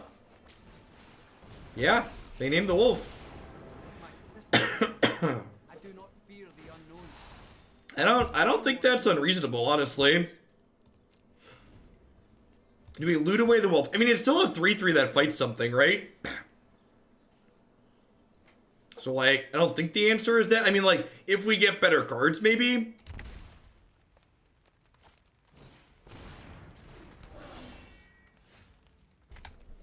But like as it sits at the moment,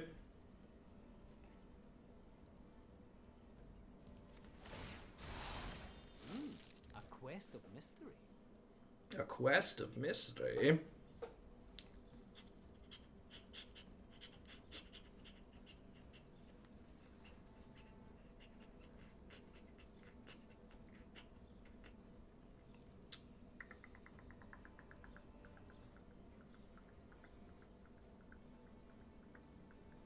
What am I bidding here?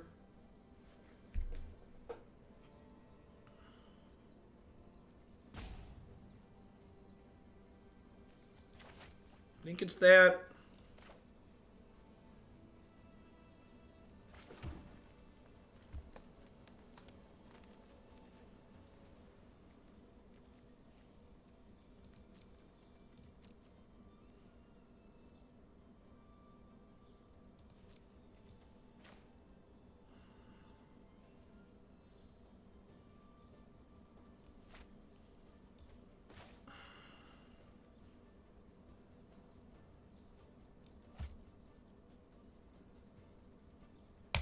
Feel kind of dead.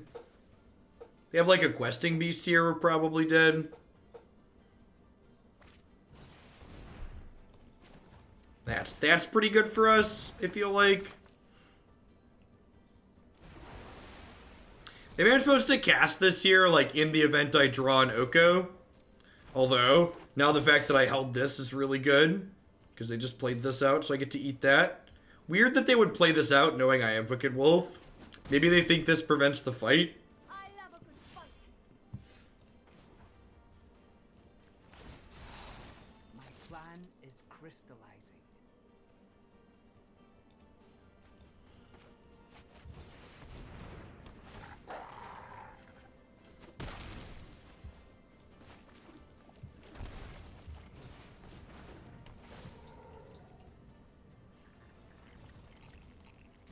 Wicked Wolf fights up to 1 target creature, so it's technically a May. I played the Grazer out here because putting Grazer in front of Spellbreaker lets the Royal Scions live for a turn, which is definitely something I want.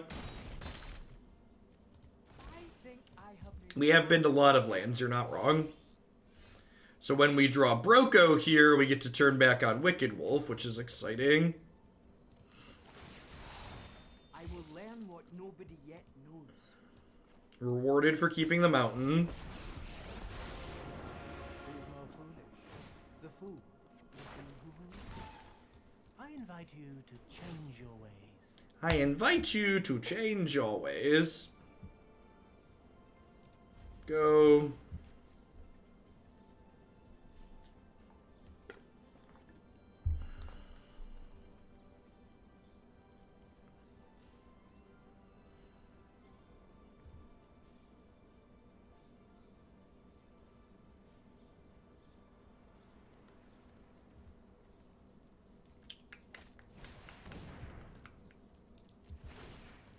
So, this line lets them pressure my planeswalkers, so I understand why it's happening. Like, my opponent's probably just like in a rock and a hard place, basically. In fact, they're just killing Broko. Yeah, I mean that makes a lot of sense, right? As long as this has a food supply, they just can't do anything.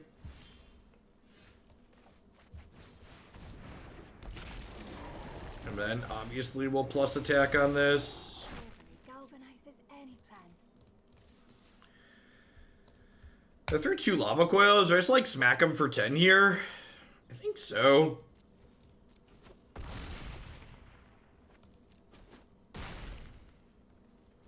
Like if they kill this and kill this, I like have them dead in 2 with protection up for this. I have a Domri's Ambush here. Domri's Ambush lets them kill this, and then leave this back to block, which is pretty reasonable for them. So if I flood out from there, we could be in trouble. So my attack's definitely a little aggressive here. I could have definitely been conservative and left this back. No, I don't think I'm going to play Grixis, so I think we're just going to see how high we can ladder with this one and go from there. Alright, so this attack leaves them dead to Dragon. And second Questing Beast. My thoughts were too frozen to swim. Alright, kill you.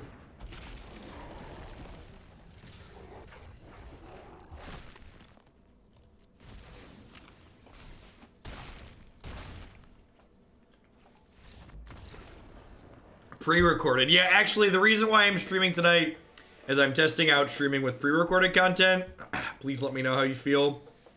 Please let me know how you feel in the comments below. I think think I'm happy with how I sideboarded. I'm going to go ahead and run it back. Chat was also pre-recorded. Yeah, something like that.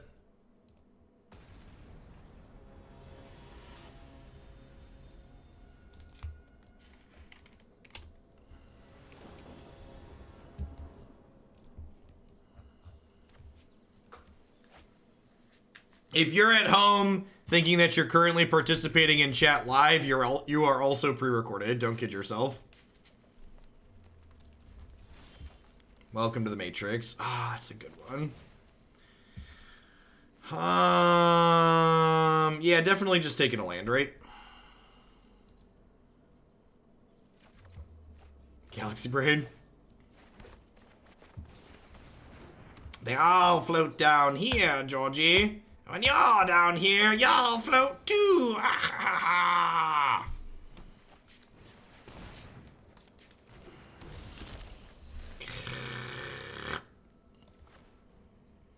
Here's a pre-recorded sub. Thanks for the support. I appreciate it. Let's get you out. Let's get you a sword, Chill Shade Racer. Steady your mind, Rowan. Welcome back, Jesse K. To know is to triumph.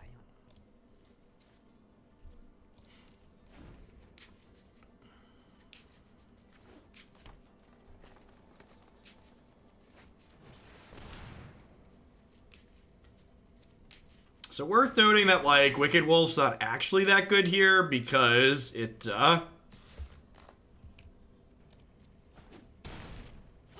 because it doesn't currently have any food, which is a little awkward. So, like, maybe I'm supposed to keep the goose for that reason. Thanks for the 9 months, Y6. I appreciate that. I think I just Questing Beast and 6 them here.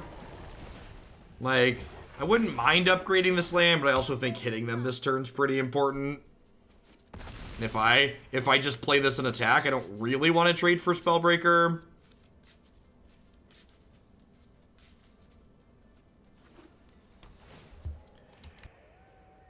When they have a 2-mana removal spell here, my life kind of sucks.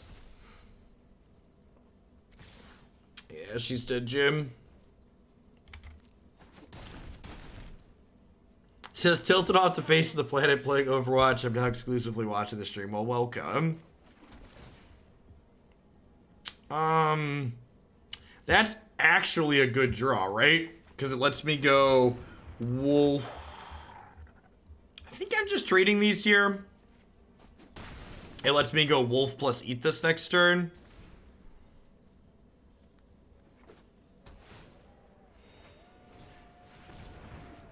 Sorry, did I say eat this? I meant eat that.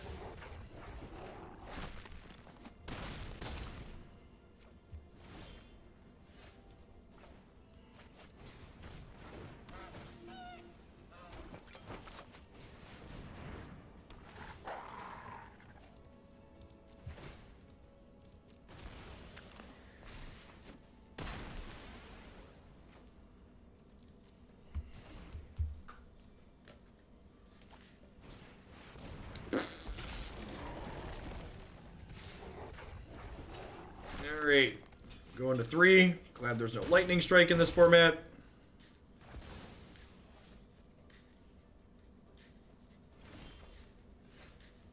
That is an absurd draw.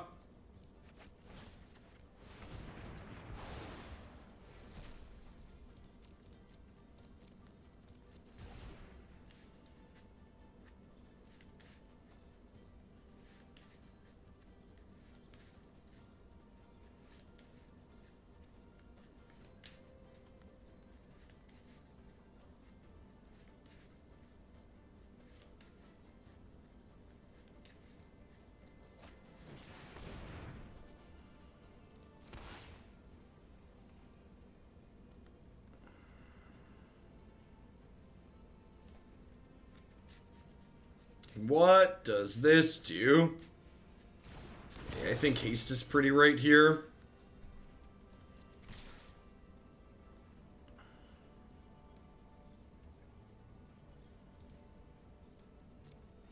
I feel like because they tanked, they can't kill me from 1 here. At least that's the hope.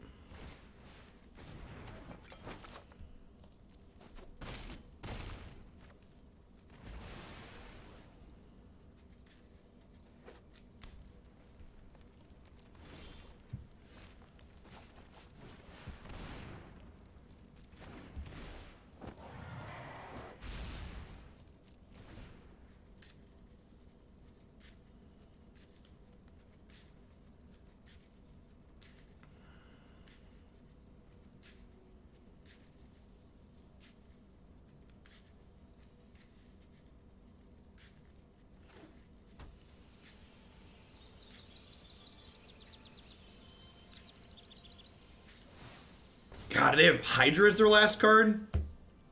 That would be so tilting. Please not Voracious Hydra. You're going to block, mana food, and then 8 their 4/4? Yeah, but then I don't have a food left over. And this food might be gaining me 3 life this game. This food might be gaining me 3 life. Oh. Yikes.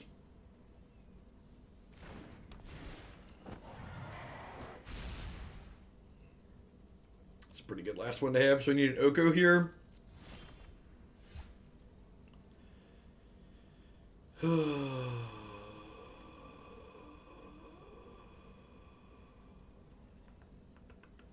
Can once upon a time find anything? Yeah, I guess Goose is, yeah, getting Goose is pretty good. They also have 7 lands, so I'm just like super dead to an 8th land. And like, if they're not drawing an 8th land, they're drawing a spell. So probably dead here to their dragon.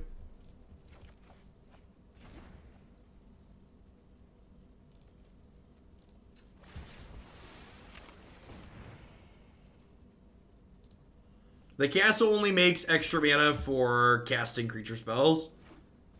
Or activate abilities of creatures. No, yeah, the castle did it anyways. We're done on board.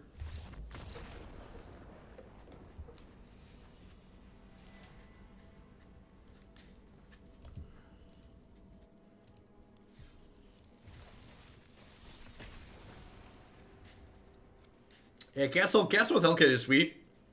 It's another way to like use the extra mana as a dump, right?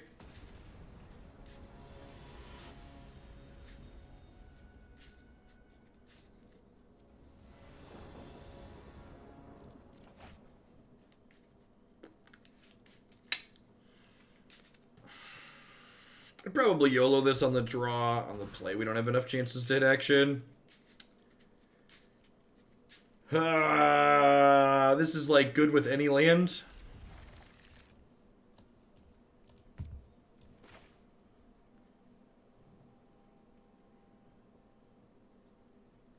This is definitely let's give it a shot. Keep. When did we get so highly ranked? Well, there aren't that many people in Mythic yet. So I entered Mythic at like 40 something. And then we started the night at 75, and we've been winning more than we've lost. This deck's great. It's really 44 months punch-worthy.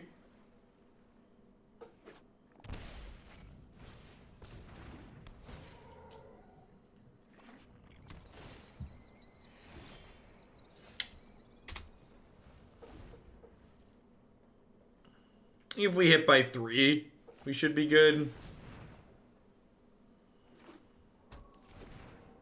If we miss next turn, it's going to be too far gone. This is the worst fucking draw, just because it's probably not good enough to let us win the game, but it's like just good enough that I like feel obligated to continue playing. Yeah, this is the only thing we're playing tonight. For Magic, at least. I might play some Mythgard after this deck is done.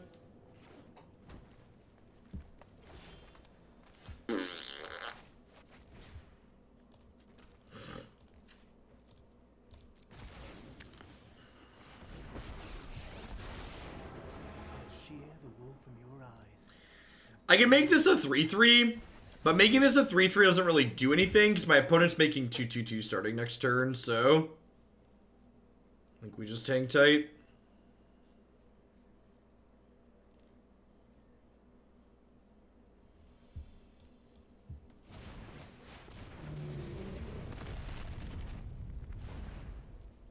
Rude.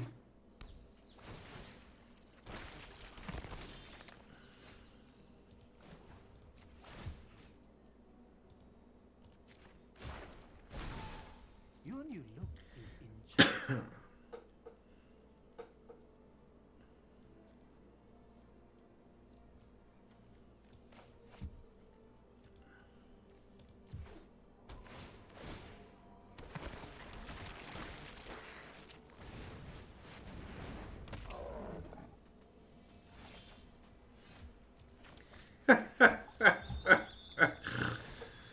Oh, magic. Oh, magic. That's fine. This matchup's pretty good. Let's board, and we'll try and win in 3. That's why I play Magic as a best of 3 game. It's got a lot of variance baked into it, and I'd prefer to not have entire matches decided by single bad beats. We have been running well so far tonight, right? So like, you know, I'm gonna take our comeuppance. Use the Golos mirrors on Cersei. I spent the day with the family, so was not watching any Star City today.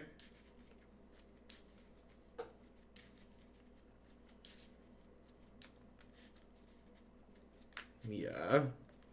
And the Cub Pack went to a local nature preserve. We took a hike. We did some fishing. Whole bunch of stuff.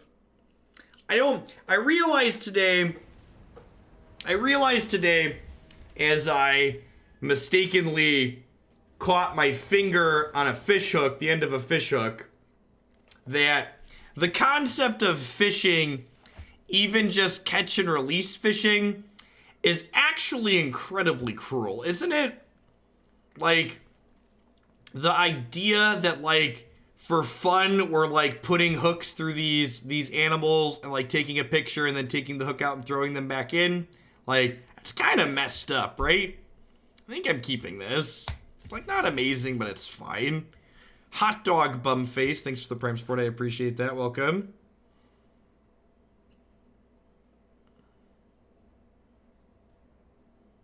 Yeah, I agree, Marty. As someone who loves fishing, has gone for decades, yeah. Fish don't have pain receptors in their mouth. Is that true? Do you have a source on that one? I feel like I want a source on that one.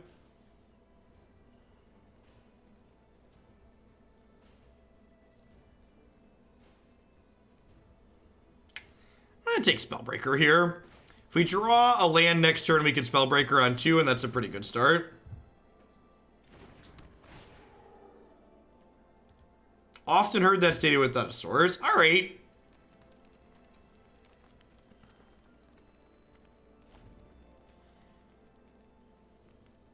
Either they feel no pain, they are still temporarily suffocating. That's true.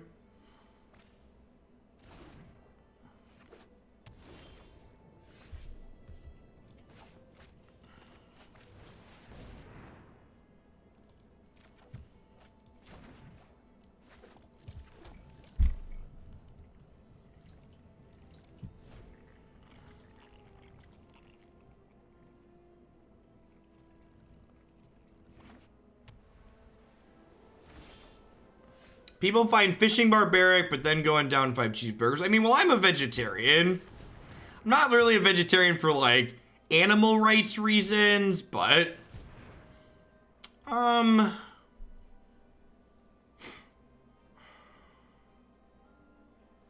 think I'm gonna put that back on top.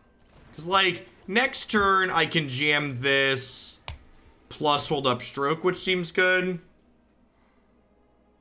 It's not that they don't have pain receptors, but they don't feel pain in the same way humans do, if at all. Interesting.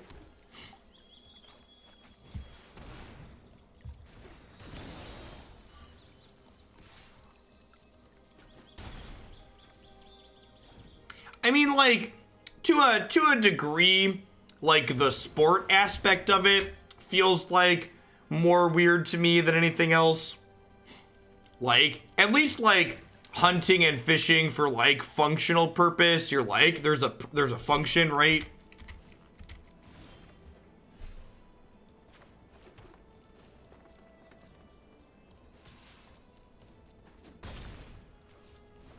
I don't know, maybe I'm supposed to just jam that dragon down their throat here.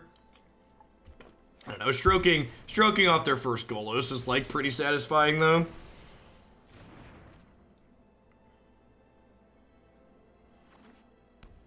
That's one of the things both this and the Grixis aggro deck do, is they like their decks that have nice aggressive slants to them. So, like, I feel like if I Hellkite, they're likely to Wrath me next turn. So I want to lead on Oko here. Leading on Oko is like 1 less damage, but it means my board's better after they wrath me.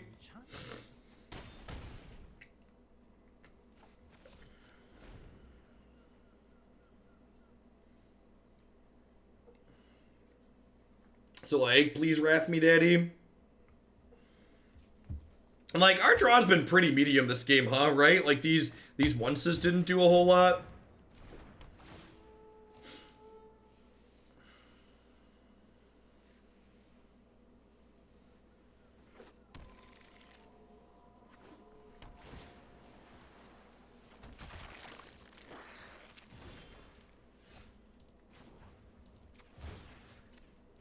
Tradesies. I found something for you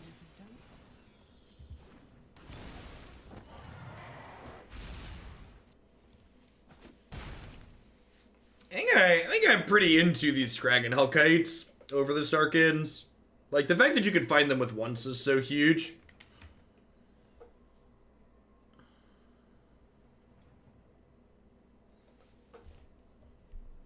And like, for the record, I don't think I have, like, any, like, moral opposition to, like, fishing. It was just, like, it's just something I was thinking about as I had, like, idiotically hooked a fish hook into my finger by mistake.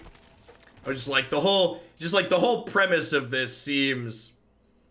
Is it a better line to plus on the Golos?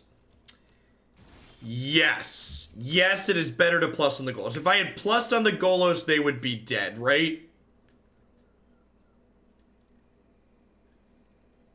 Yes, that is a good observation. If I had plussed on the Golos, I could have played the dragon, attacked for 10, and even if they traded, they would have taken 1 more, and then I'd still have an Oko in play, and I would have been able to plus on this to, like, take its flying away and kill them with dragons. So do I just, like... I don't think I can beat a sweeper at this point. I think I just play this as a 5/5 and then pass.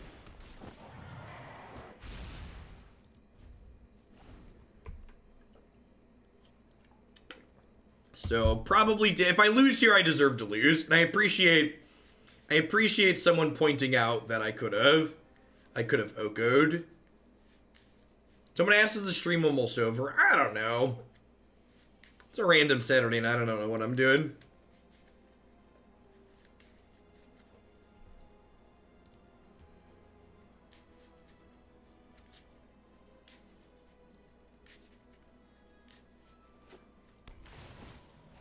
Alright, well, they played a Field of the Dead, which kind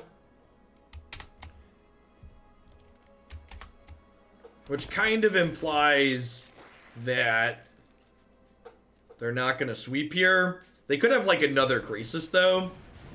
Alright, sweet. So, untapped land. Untapped land kills them here. Thel, thank you for the brand new Prime support. I appreciate that. Welcome to Hoaglandia. Thanks for keeping me around.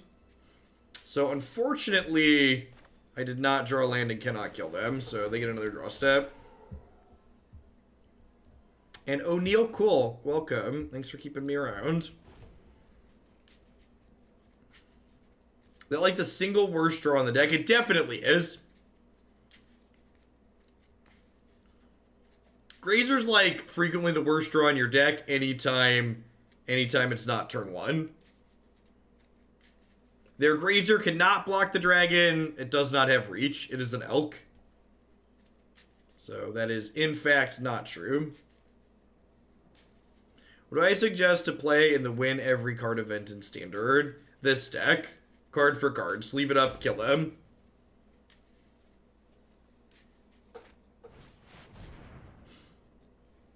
Okay. Okay.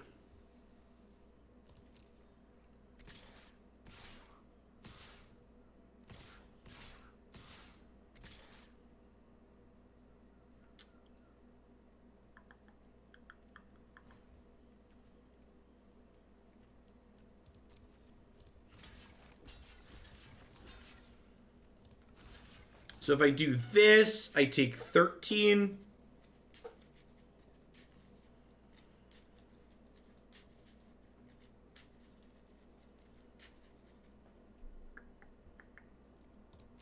box like that.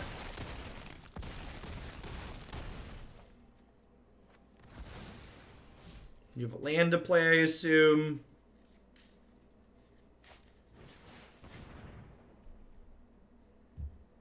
Yeah, they're dead on board. I do two, I attack for 3. No, they're dead on board, Marty. Yeah, activate, untap, activate.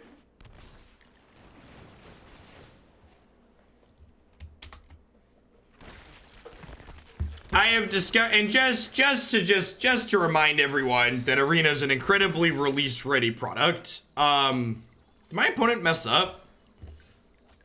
So if my opponent has a swamp, they punted. If they don't have a swamp, they didn't punt.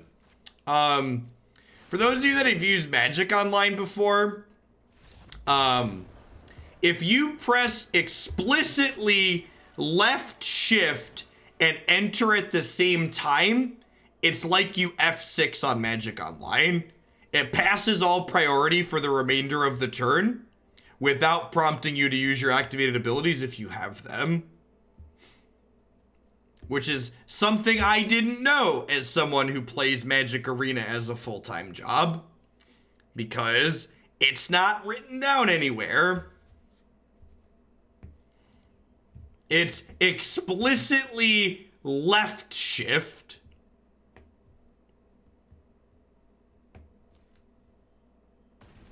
It's explicitly left. Yeah, like, right? Like, how good would that have been to know when Nexus was legal?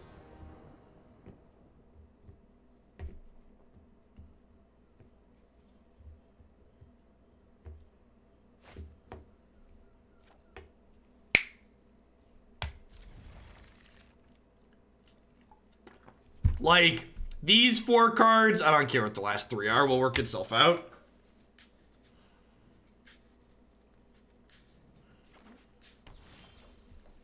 I should. It honestly, it makes me want to remap the other shift on my keyboard using X bind keys, so they both turn up as left shift.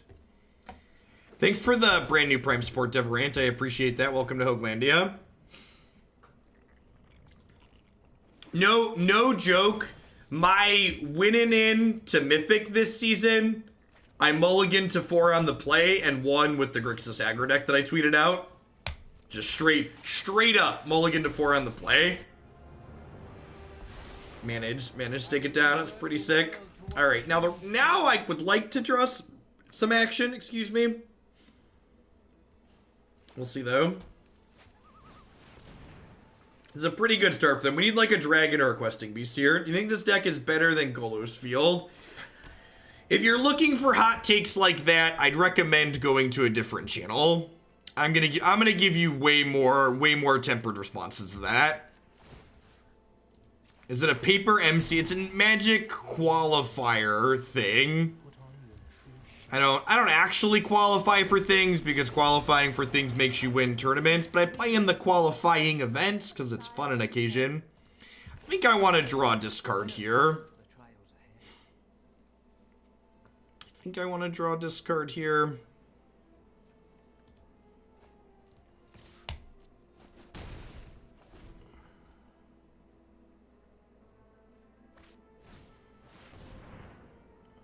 They just have nothing? I actually ended up cutting the Ember Cleave because it wasn't that good. Because the deck doesn't have any really big creatures in it. Devout Decree, sure.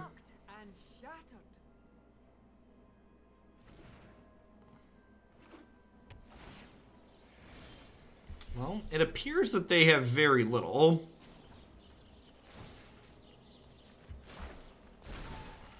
We also have very little though, so, you know. They have, we have a Planeswalker, but they have a land that scries. I think I'm not going to play around a Sweeper, and I'm going to play this out. In fact, playing this out kind of plays around a Sweeper, because if they sweep, I have this food left over. No, I think I just play this card for card. The main deck of this deck is very linear. So playing a linear deck in that event is probably a good choice.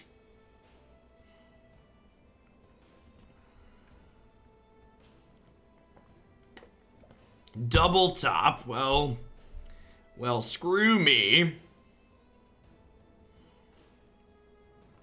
What do we got? They tapped off of white mana, so I don't think we're getting swept this turn.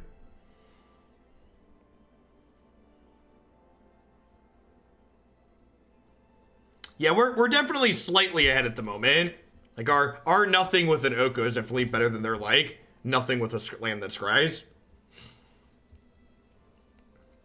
You would like a haste creature or a Scion here, because Scion represents extra damage.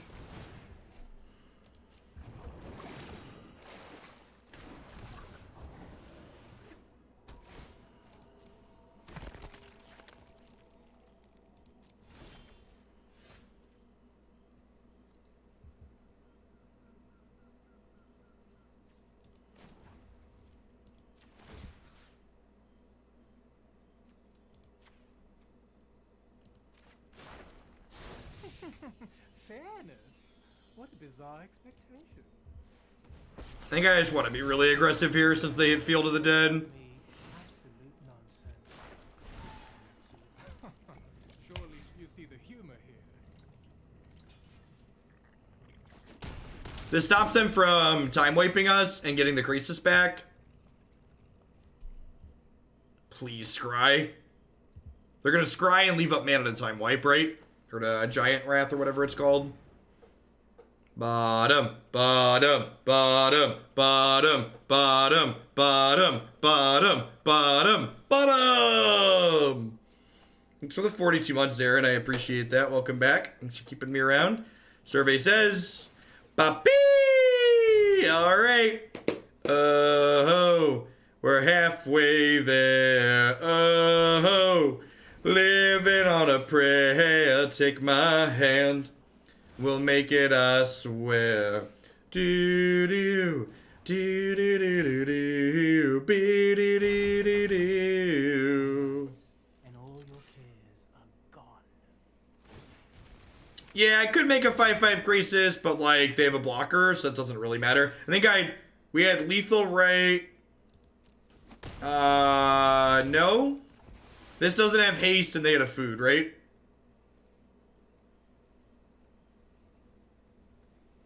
I don't think I had lethal there, but willing to be wrong. This loses trample if we give it haste 2, chat. Or if we make it a 5/5. So we can make this a 5/5, but then it loses trample.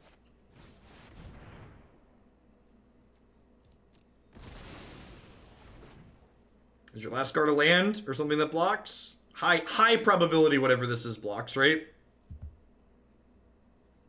How is Grazer? Grazer is great.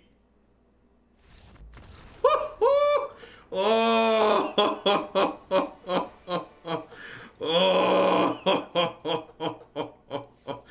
All right, this client is very laggy because we've been playing for 2 hours without a restart. So these people are great by their stuff.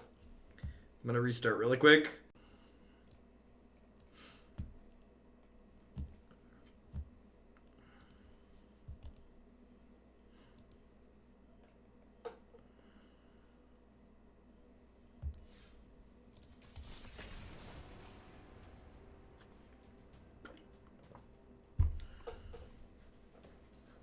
I'm so glad Jeff decided to do a 24-hour stream tonight. All right, I'm gonna append my earlier statement. We're playing until we hit 2 losses in a row or until I'm rank 3 or better. I'm also gonna stop at rank 3 or better. For all of the needy subs in chat, I love you, but I'm not handing out timeouts tonight. This is my day off. So if there's knights in chat who want to slay people, you can slay people, but I'm not clicking extra.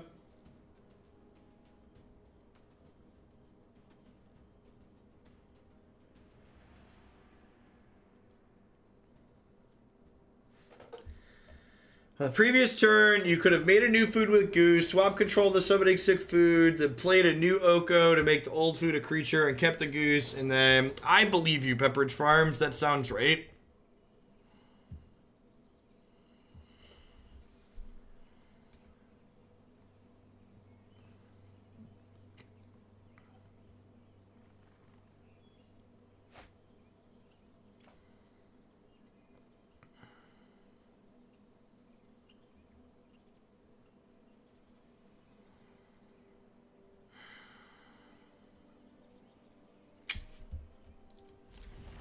I don't know if I'm supposed to mulligan hands like this in the dark.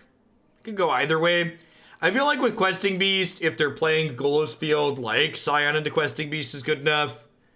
And like, if I'm a true professional, we can just like rip a dork. Yeah, and this is why it's very possible that these hands just aren't supposed to be keeps in the dark. Just like doing nothing till turn 3 against turn 1/1 drop is just like pretty bad. Yeah. Yep. So we deserve this. I almost mulliganed. Yeah. That's good. I'm excited to see how this matchup plays out.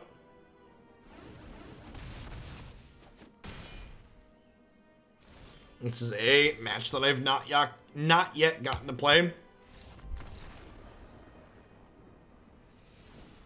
Yeah. Don't know how exactly I feel about keeping hands like that as of yet.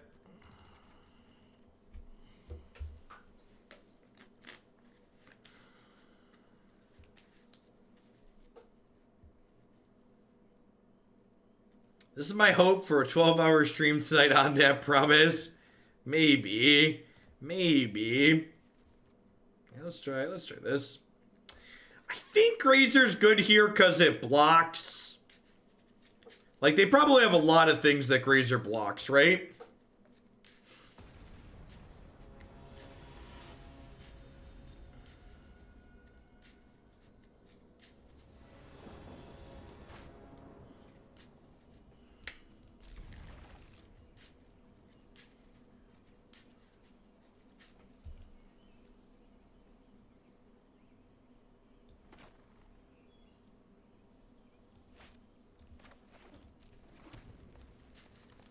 Is there anything in the sideboard I haven't brought in yet? Nope. All the cards are great.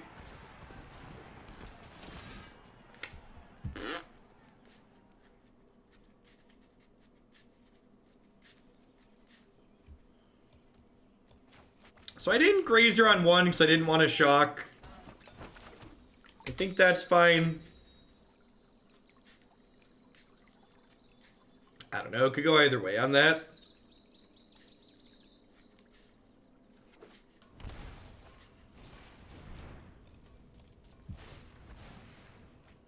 If we draw an untapped green source here, we're definitely going to Wicked Wolf the Worthy Knight. Actually, any untapped land does it, right? Because this makes green. Does bits get me anything in the queue? Yeah, 1,000 bits. You can add a deck or you can bump a deck by 10 points, Rolk. So whatever your choosing would be. Feel free to think on it and cash them in later too. You don't have to make an impulse choice.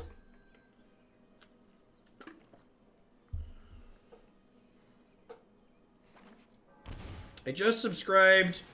I know about the sub-only Discord. Where do I find out other sub privileges? Yeah, putting up a page that says everything I offer my subs is a good suggestion. That's something I should do. The TLDR is chatting, a discount rate on minimum deck submissions, and the Discord server, though, is you covered all the bases. When a knight you control attacks, each opponent loses 1 life and you gain 1 life. Huh. Someone else had mentioned this card. That's actually kind of sweet.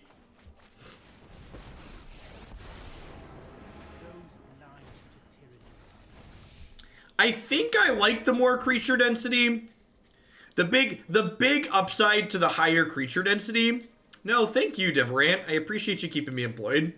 The big upside to the higher creature density, can I put it towards Narset Cannon? Narset Cannon has unfortunately died. Did not survive the Faithless Looting ban.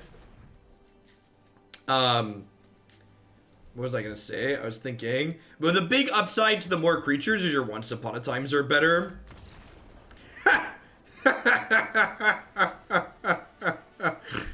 Oh, I like this deck. This deck's great.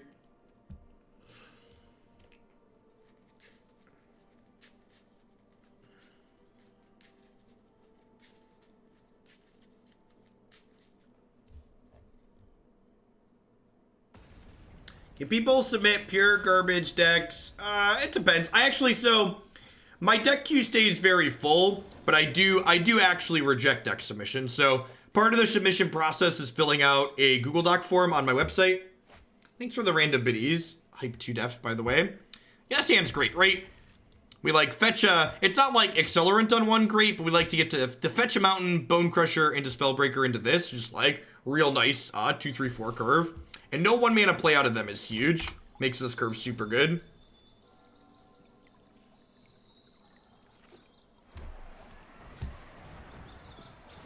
What's the 4-year badge? The 4-year badge is a castle.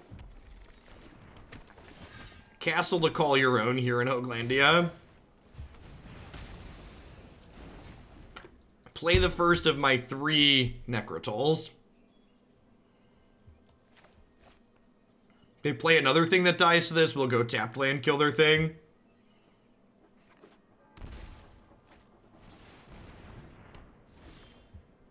Can I get a Tron leak? Oh, so you're trying to add new modern decks.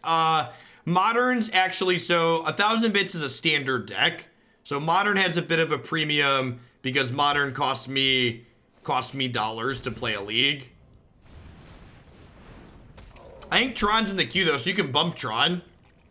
Yeah, Tron's in the queue. We will bump Tron 10 points. Got it. Doing it live. Does anyone have a 4-year badge? Yeah, there's at least 2 4-year badges at this point. Huh? Yeah, that's the line.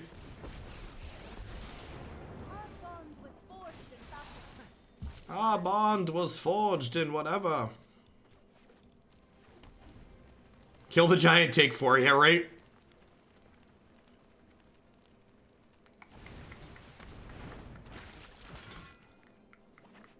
This deck's a total blast to play. It is a ton of fun. Which is the reason why I've been playing so much of it. It's the reason. So listen, if you want a really easy metric to judge how good a given standard format is, when I'm playing Magic off stream in addition to streaming 40+ hours a week, you know it's good. When it's like Saturday night and I have nothing to do and I'm like, you know what I feel like doing? I'm gonna fire up Arena.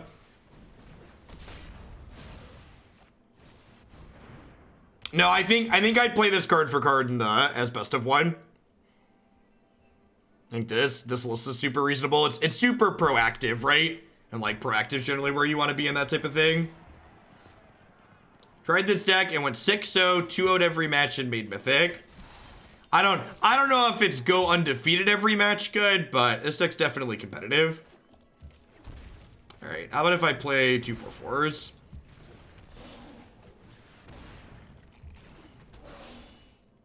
They like have a murder for this, but I have another one, so like good luck, Godspeed. I guess they're not that far off of this happening, huh?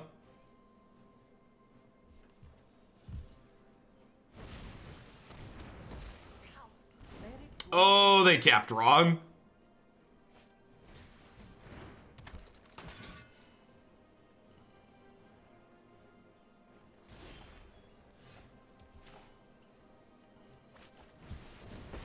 I think I'm just gonna try and kill them here. Your heart can overcome any challenge. No, they could have tapped these 2 in a Sacred Foundry to cast the Adventure half, and then cast 2 Tournament Grounds in a Sacred Foundry to cast the Creature half. So that was their mistake. Maybe they didn't realize that at first strike, because the Royal Scions are busted. All right, your move, Yugi boy.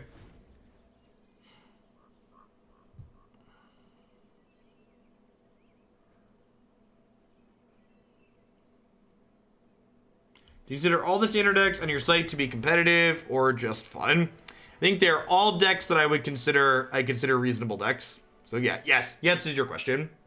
Usually they strike a balance of the 2.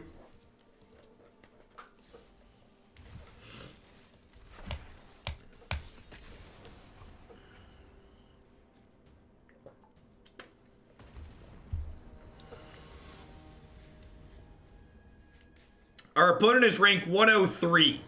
So there's at least 103 people in Mythic. Is this the kind of deck Knuckleblade wanted but never got? Yeah, quite possibly. This hand is great. Yes, please. Yeah. Yeah, you play that tapped land, opponent. You do it.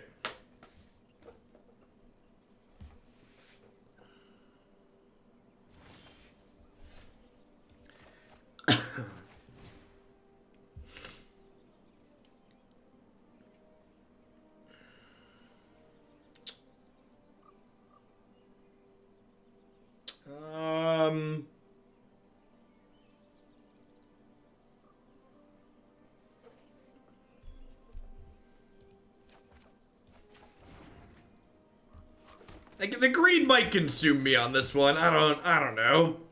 I go either way there.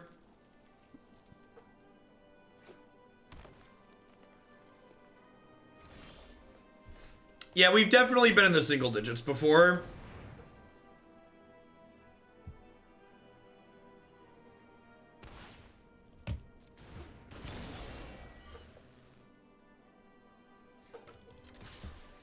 I have no idea, Sutters. Like, when you ask people to, like, questions like that, you're basically just asking us to, like, make numbers up, and I really don't like making numbers up. I'm just not a fan. Oh, they're not playing ramp, they're playing this. Oh. Oh.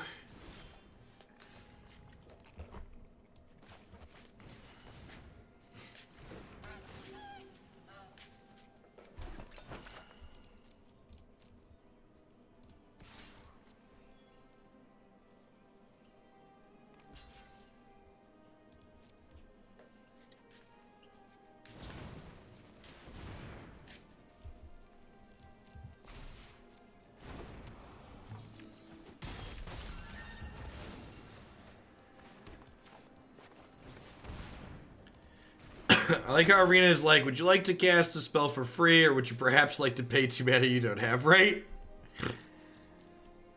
What's the deal with that anyways?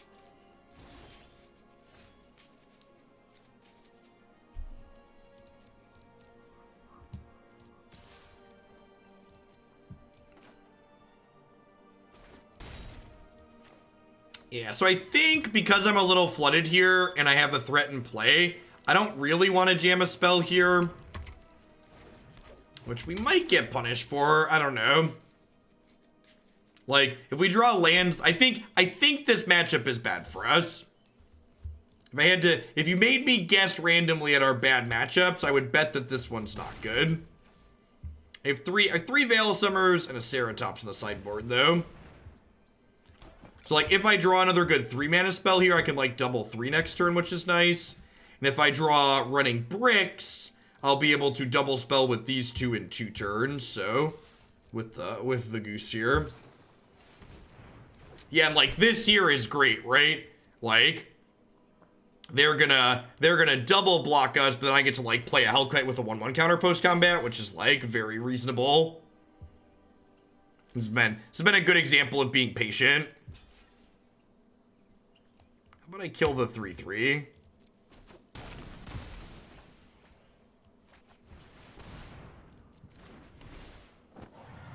I think I'm going to hold on to this. No, I'm not going to hold on to this because if I draw a land, I can double activate.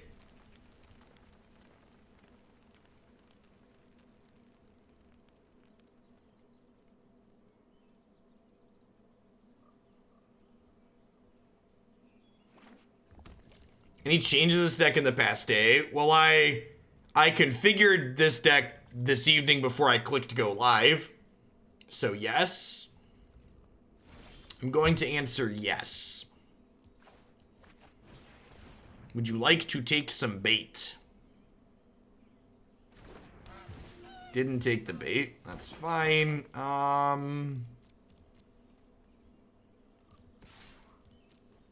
Yeah, I cut the Skarrgans for Hellkites.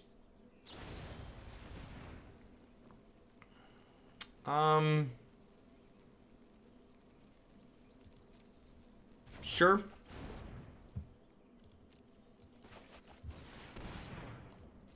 Fog resolves, go. Yeah, Death Touch plus Scions is insanity. The Grixis deck I played a little bit of, it plays Knight of the Ebon Legion plus Scion, which is absurd. How would I sideboard for the mirror? How am I gonna beat all of you in the mirror if I tell you how to sideboard in it? Come on now. You gotta sign up for my premium Snapchats to figure out find out how to sideboard in the mirror.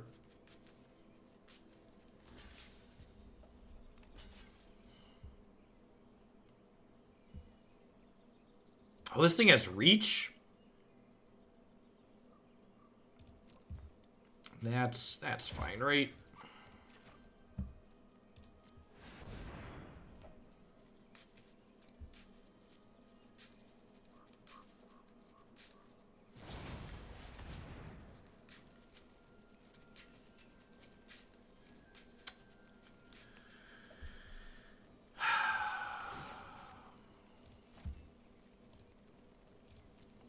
If they have a 1-drop here, I get in trouble.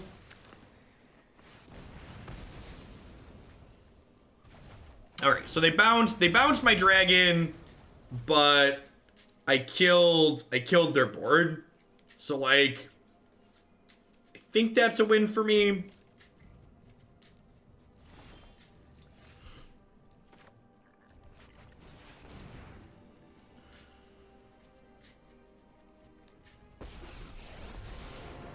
My sister by my side, I do not fear the unknown. I will learn what nobody yet knows.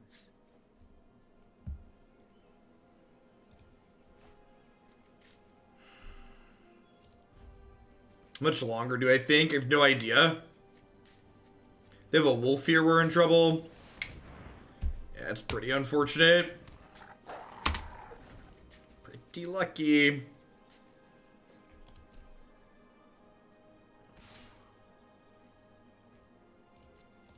Triple bar. Like I said, I think this matchup's hard just because we don't have. We're playing like individually powerful threats, not like super high threat density. And we were able to get on the board early this game, but my opponent also just like had triple Brazen Borrower.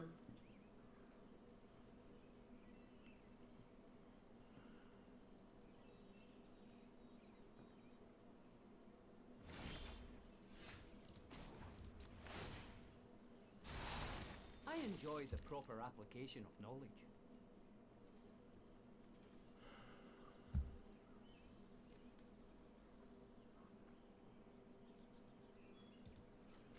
I think I just have to jam this at this point, which is unfortunate.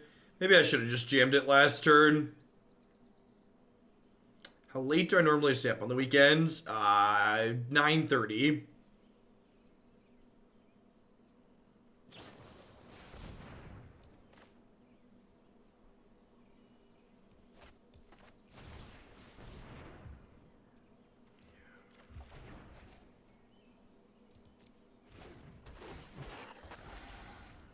Hey, Taboo, thanks for the 4 months. I appreciate it. Welcome back. Thanks for keeping me around. Yeah, this card's good. If neither of these are counter spells, maybe we have a shot.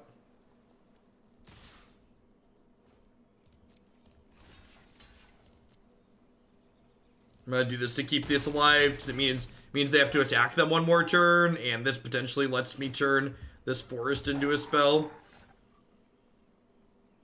Like that. Huh?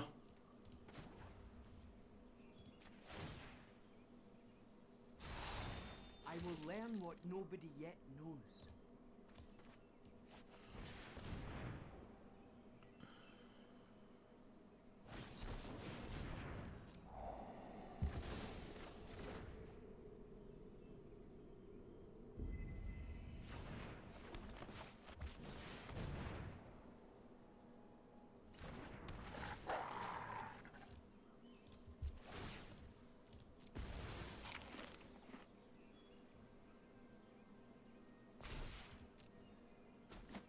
Alright, didn't get hit by the 4th borrower.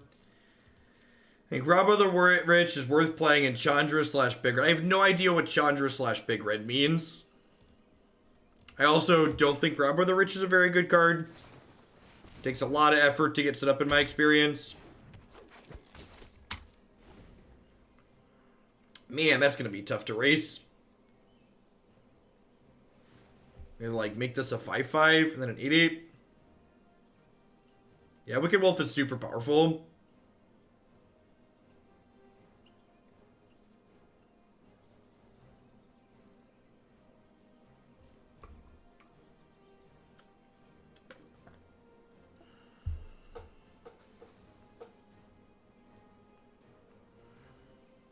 All right.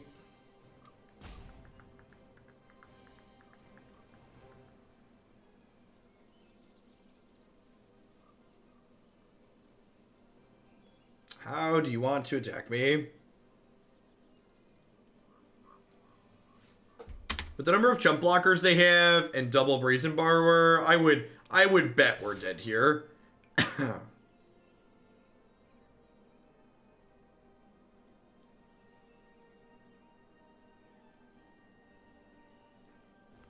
So this is 7, and they can make it 10 by playing Brazen Borrower. So I think I just say, yeah, no blocks.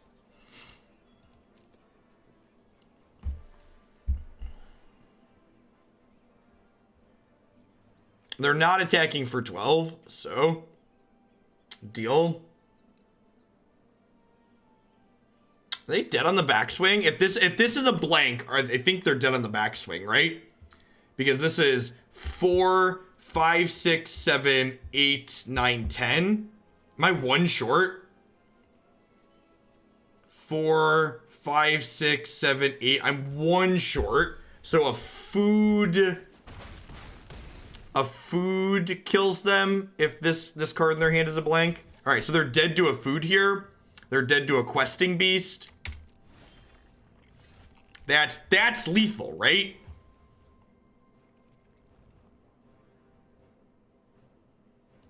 No, that's why. So they're at 9. They have a 2 toughness blocker. Bravery galvanizes any plan. So just to count again, this is 6, 7, 8, 9, 10, and 11 now. Kings grovel and And these can't block non-flyers.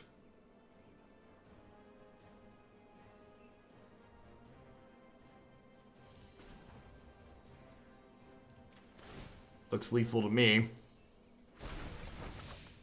surely you must be famished.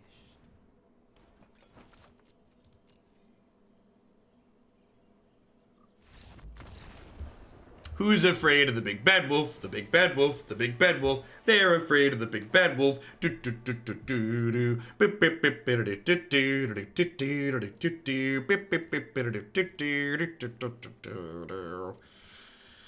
Alright, so removal spells are good. I'm pretty sure I cut Grazer in this matchup. I think I'm supposed to trim my top end here as well.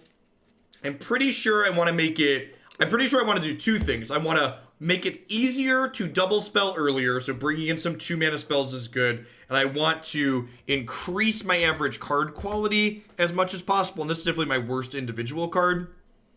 While some of these pieces at top end are individually powerful cards, I do think that they're a little bit, makes it hard to double spell. And because I'm bringing in a bunch of non-creature hits that once misses, I think I trim these. I think I like this. This seems reasonable to me.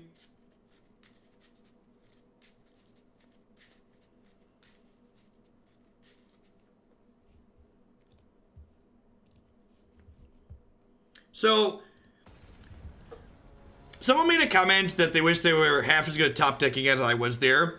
You can hear me talking through, so good players put themselves in positions to get lucky is something that you'll hear a lot.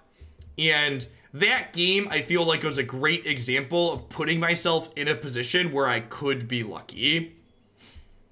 Like you heard me talk about, was I supposed to block? If I don't block, what are my outs? What could they have? What could I beat? What could I not beat? Like those are the types of things you want to think through in situations like that.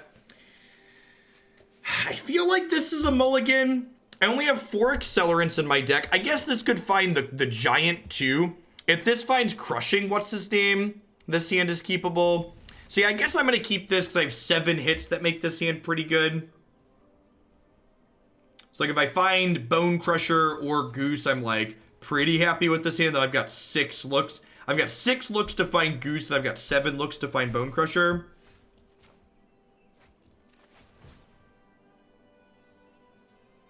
And I think Goose is better, the better of the two. So let's do that.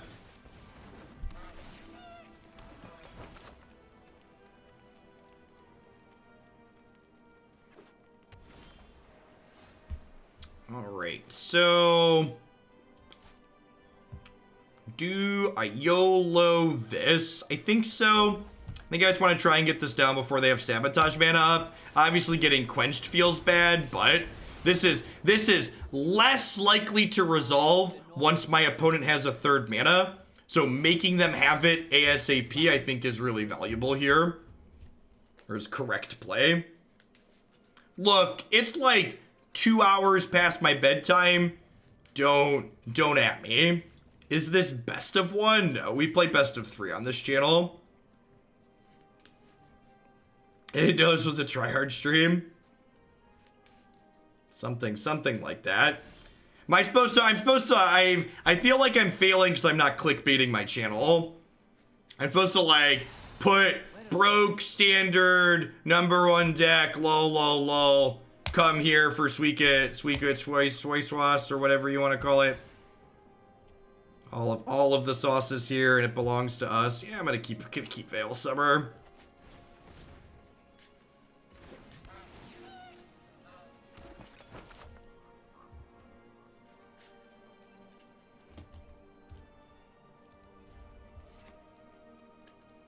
What's the win rate needed in the title tryhard? Fair. I apologize for lack of win rate in the title. Please don't be disappointed in me.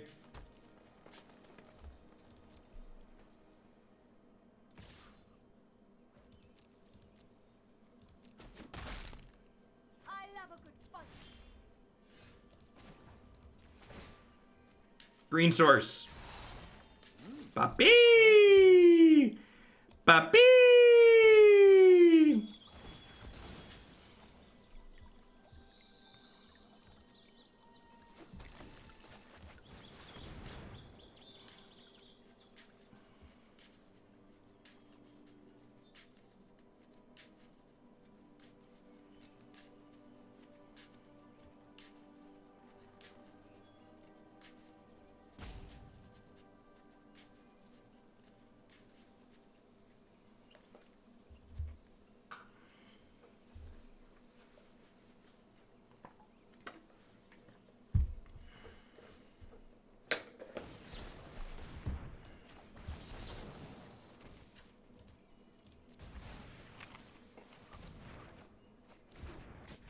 Goodbye, Felicia. Dunk.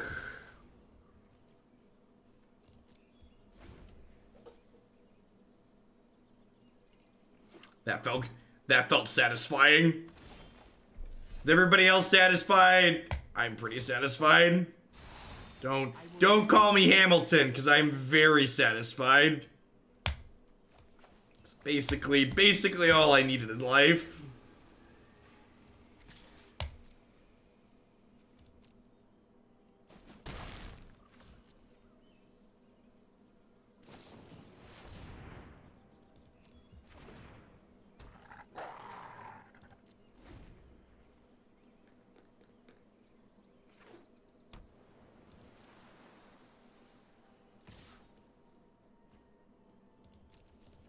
I have jump blocking here.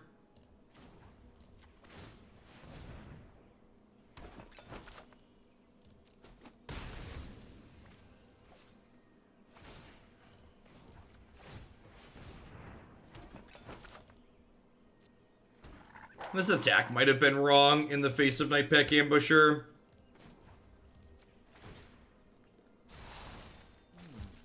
What is my strategy here?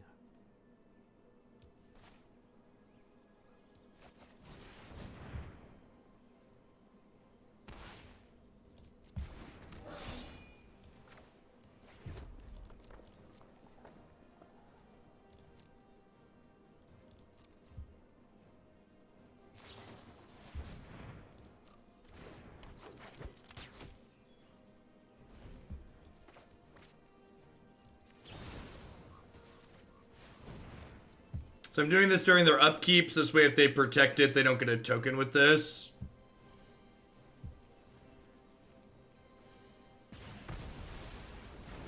Good night. This is on ultimate. This card ticks to ultimate so quickly. It's very good. Are we done here? Feels like we're done here.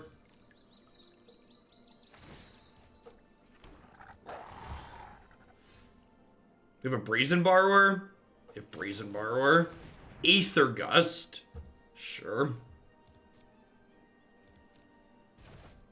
We're still like pretty done here though, right? Like Wicked Wolf, kill your Night Pack.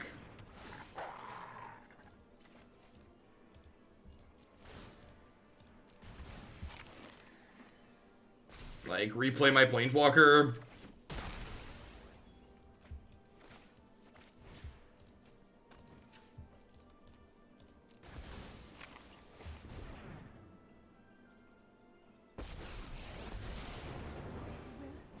Your side, I am always ready. I mean, my statement stands, right? Like, it's a bad matchup, it's not an impossible matchup. I would assume this matchup is not good. Maybe Spellbreakers and Skarrgan Hellkites change it. Ravager Worm does not kill Field of the Dead, which I think is actually one of the biggest failings of this format. The fact that card misses Field of the Dead feels wrong.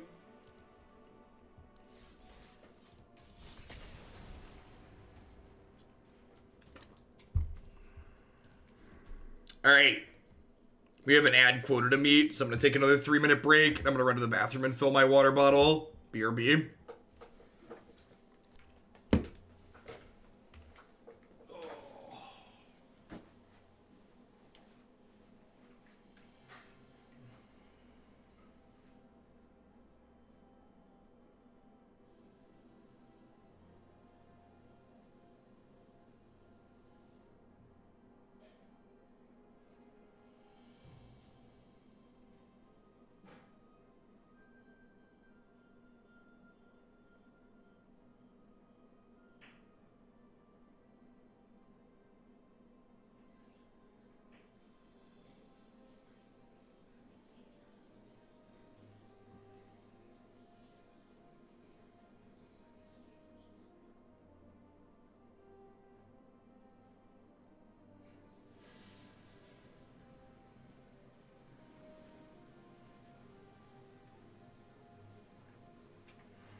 All right, so should I write an article? When did it go from 2 minutes to 3? It's always been 2 minutes. It's still 2 minutes. It's just 2 minutes per hour. So if I do a 3-minute ad break every 90 minutes, it's fewer ad breaks overall. So it's not 3 minutes per hour. It's 2 minutes per hour, but I do the ad breaks more than an hour apart.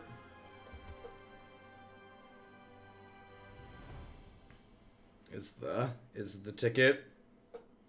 Should I write an article about this deck? I kind of feel like I could write an article about this deck.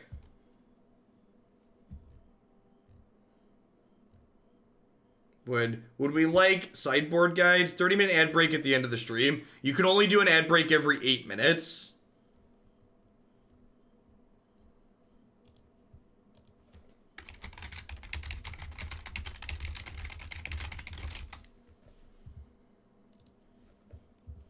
Some masters and math ideas there, right? Actually, so something some people noticed is I started doing this starting soon screen when I go live, and the reason why I do the starting soon screen is so I can play a 3-minute ad at the very start of my stream to front fill some of the ad time.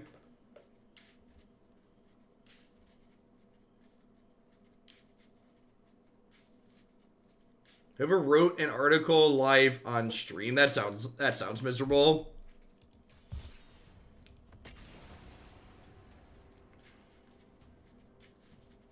I mean, running an ad at the beginning of a stream is good because it lets me front fill some ad time, because I frequently forget to run them exactly 90 minutes. That way if I wait an hour 45 or 2 hours to run another 3-minute ad, it gives me some buffer room, which is good.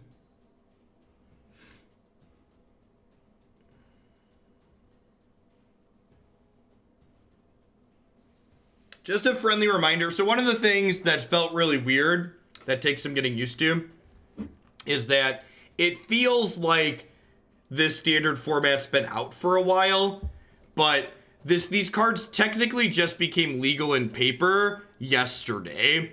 So while I know we've been playing with them for almost 2 weeks now, paper prices take a while to stabilize. Mythics especially are super expensive the first week.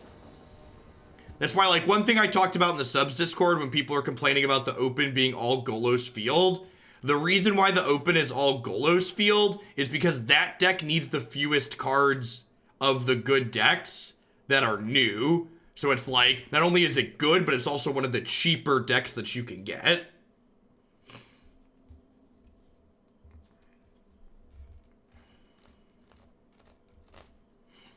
Is this a keep?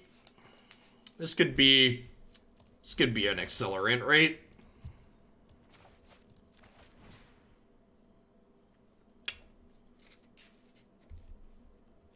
I think I just take the accelerant here. And again, don't cut the once upon a times. Man, the evening crowd really does not tolerate ad breaks. The volume of viewers we've lost during each ad break tonight is much higher than the volume I tend to lose during the day. Maybe they're used to people playing Magic during their ad breaks in the evenings, because that's not something that I do for people that are new. You don't miss any Magic content during an ad roll here. Your ad breaks are competing against sleep. That's a fair assessment. No joke.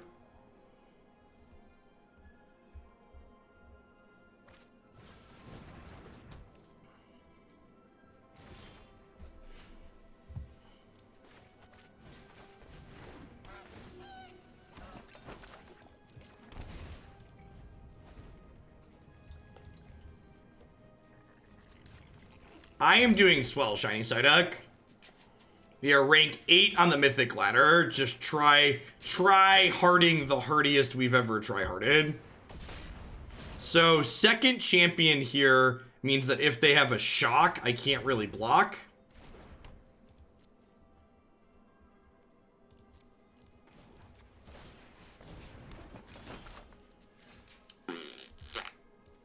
Well, we've got a lot of food, and we knew this hand could have gone this way. It's why it was maybe a consideration to not take the Goose and take a Skarrgan Hellkite or a Wicked Wolf, but we're stable for now. They didn't have a shock last turn, so I think if they attack, I'm calling. Yeah, if they have a Dwarf, we're pretty dead.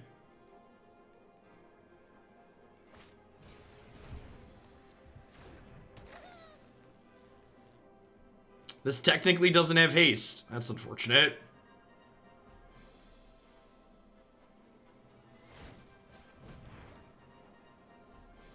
Alright, so that's a 3-ball, but I'm producing 2 food a turn at the moment, so not really a big deal.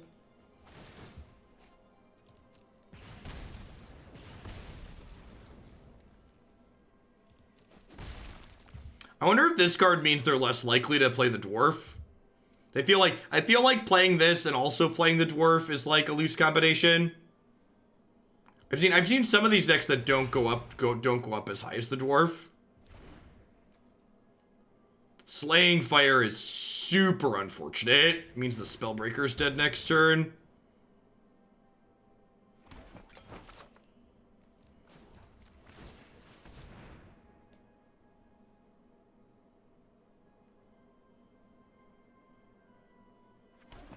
Arena doesn't have an official companion app on mobile because Wizard of the Coast, historically speaking, is very, very bad at technology.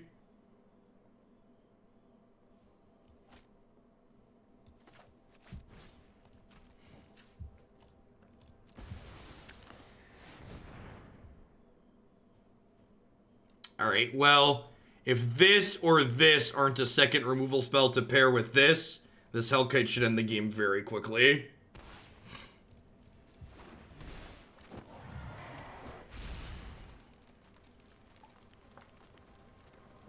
I feel like historically is an understatement. It is. It is.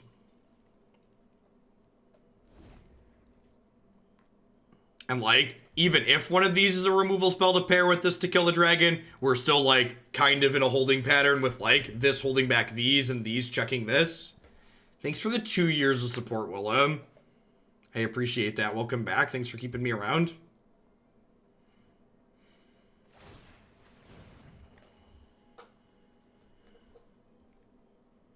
Yeah, I've been pretty impressed with Hellkite in this deck. I like this build a lot.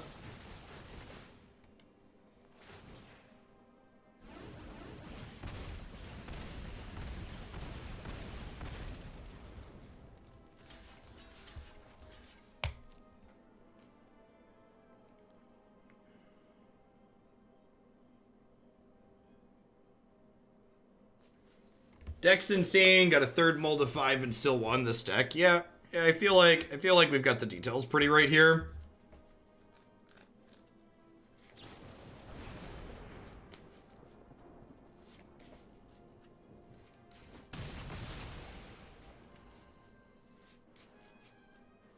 So I'm going to 8. I'm going to 4. Interesting that they elected not to kill the Hellkite. That seems loose. I feel like that's wrong.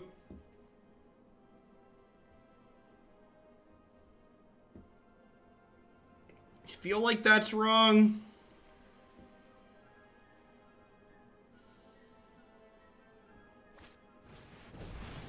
Upstairs, huh?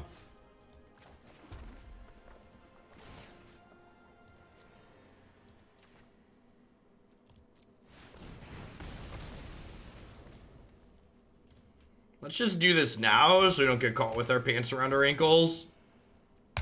And then if they have if they have 2 burn spells, we die. Because this does 2 when it attacks with these. So this is the turn. We gotta clench for 1 turn here. Even a haste creature plus a deal 3 does it.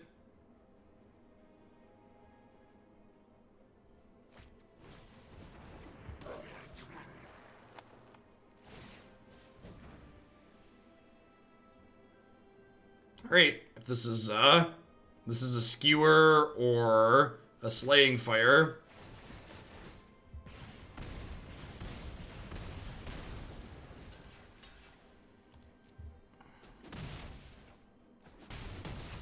Oh, it's a shock too, right? Yeah, woof.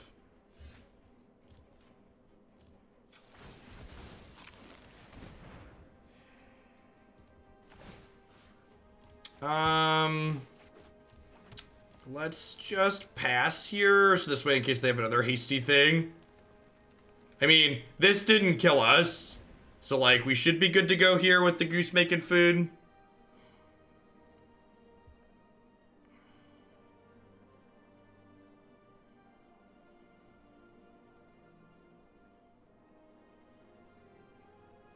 Unbanned pod. Unbanned pod's a perfectly fine sentiment.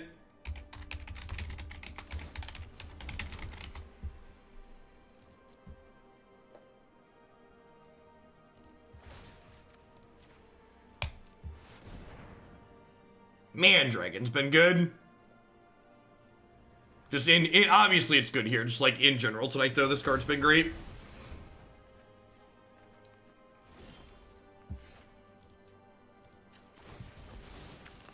I'm going to continue to be conservative here for a turn or two.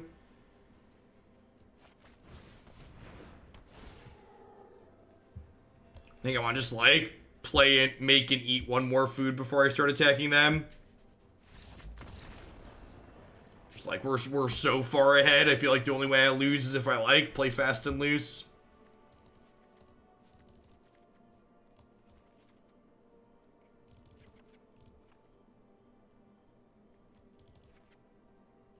How do we feel about this board plan? Does this seem reasonable? I feel like Hellkite's expensive, but I feel like its effect is good enough here that like wins the game like we just saw there.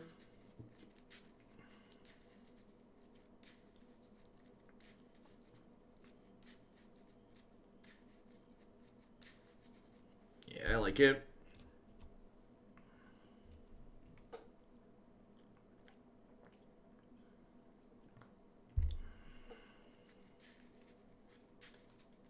The goose got loose that game, chat. Was having none of it.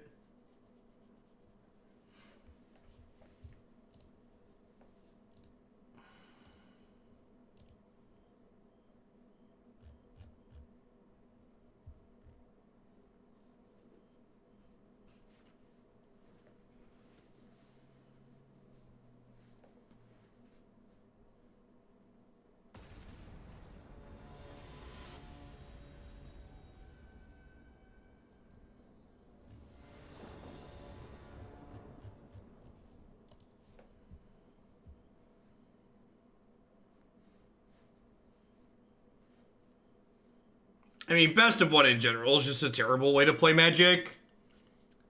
As someone who's played a lot of card games, Magic is the worst best of one card game I have ever played. Games like Hearthstone and Mythgard and the Warhammer TCG, like all of those are just so much better best of one card games than Magic because they have less built-in variance because you don't just lose the game never casting a spell in them.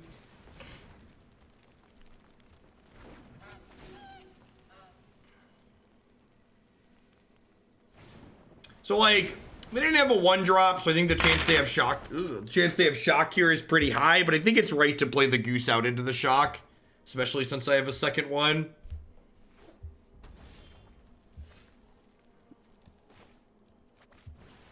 Well, I was going to play out goose, but now we're just going to do that.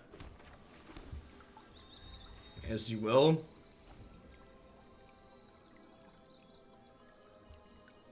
The best of 10 minutes? That sounds awful.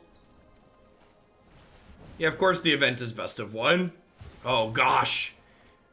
Alright, so I was assuming they were going to board this card out against us, but if they're leaving this card in, I should not cut Questing Beast.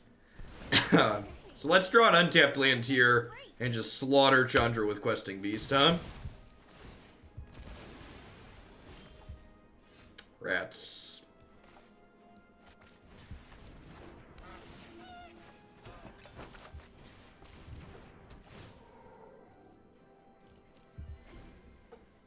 Always next turn, I suppose.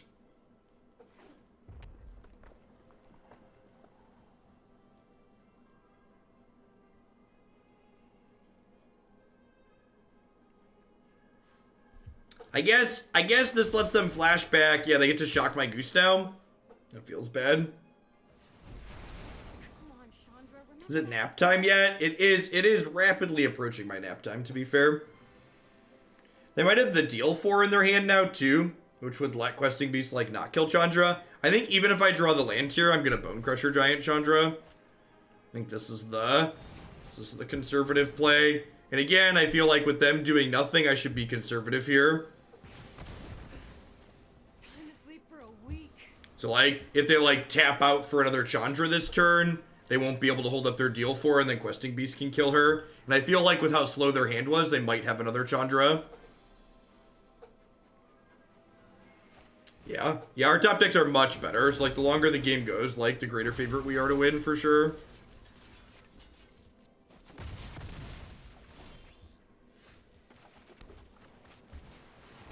This might just eat 2 removal spells.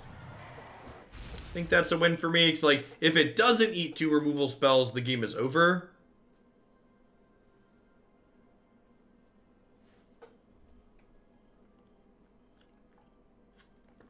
If they attack, it's an interesting thought on if I block or not. I think the answer is no, because blocking lets them kill Hellkite with just a single deal 4. Letting them connect for 1 enables Skewer, though.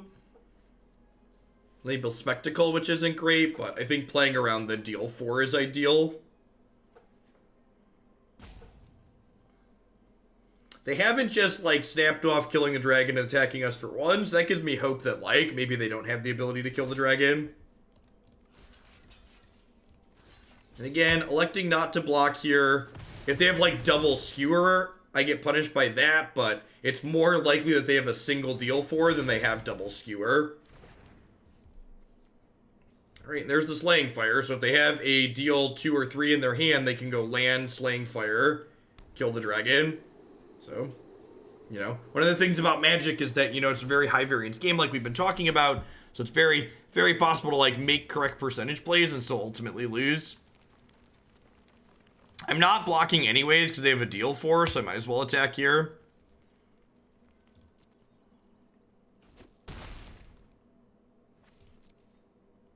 Yeah, exactly what Population 0 said there.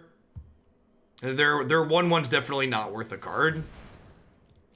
My face is the place, it would seem.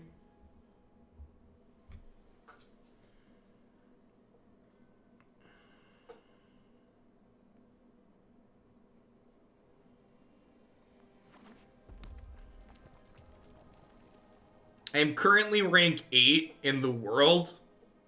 I wanna be the very best, like no one ever was.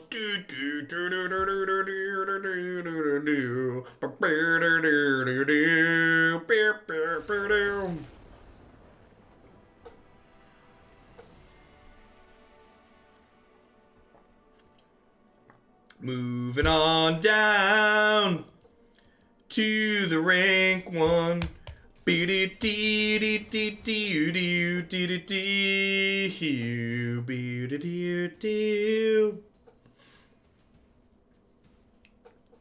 Officially a tryhard sleep stream.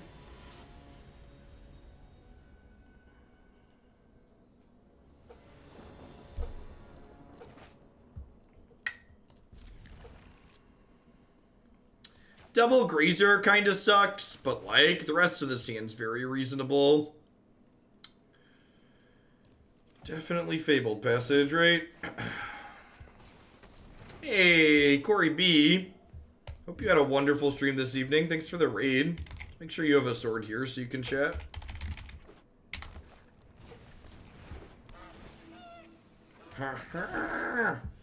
Hey, that's a good draw. Means that if we draw an untapped land next turn, we just, like, turn 3 Dragon Daddy them. I am up late. We're trying really hard today. We are rank number 6. We're kind of a big deal. We're ranked 6, chat.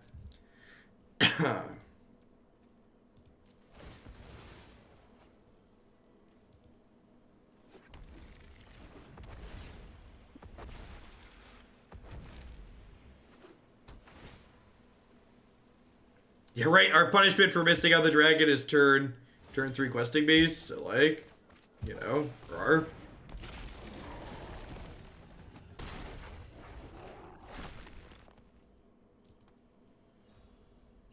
To be fair, like, if they have Oko here, we're in a pretty bad spot, right? Have you ever held rank 1 before? I don't think so. I think we were like 4 at one point. I don't know. Most of what we play here is like god-awful viewer submitted decks, right? So our rank is often not high. Although if we stay high tonight, I probably will try and coast this season out. That's a good draw. Oko is Broko. Hey, thanks for the half a year, Maroc. Just can't see it. Upgrade.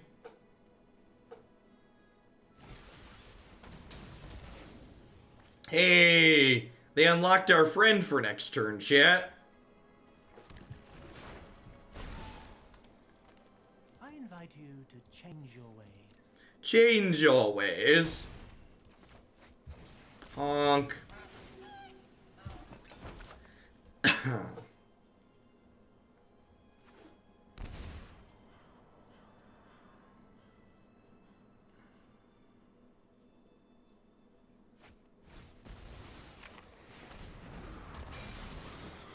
Hey, look, chat. They gave me a Cavalier.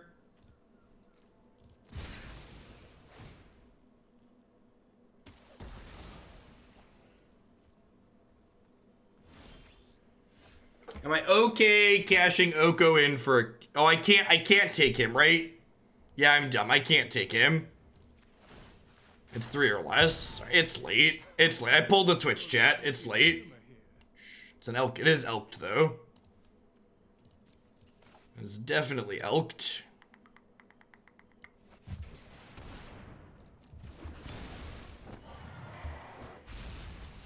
I'll hold on to this land for the time being because we could draw a Scion.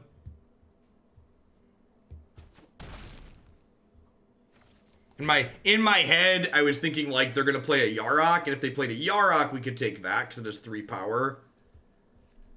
Ultimate is things with 3 power, so now we could take him, although he's a lot less good now, obviously. I think I just let this happen.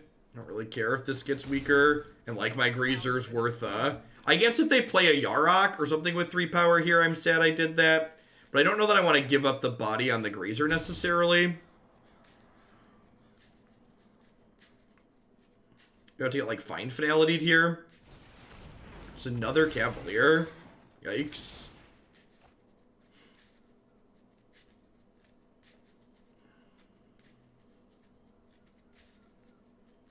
So that is also going to be a 3/3 here in a second.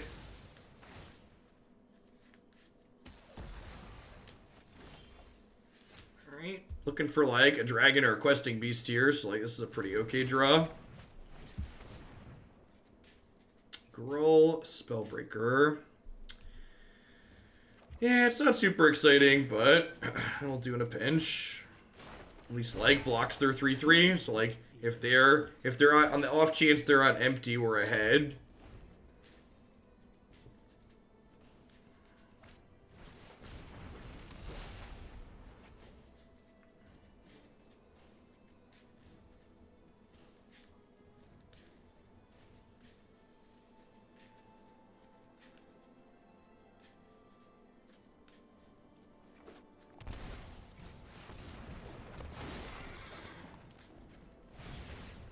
Man, that is an aggressive shock to 3.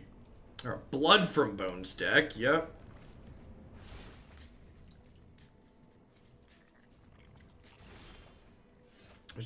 I was just thinking I want a dragon for Christmas. I was just thinking I wanted a dragon for Christmas. This is this block, so they're not dead.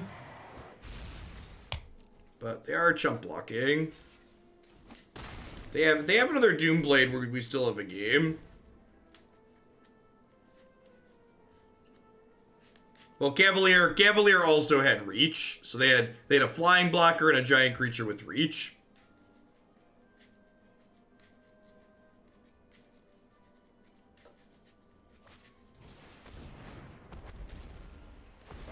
They were looking at their graveyard, so hopefully they don't have a Blood for Bones.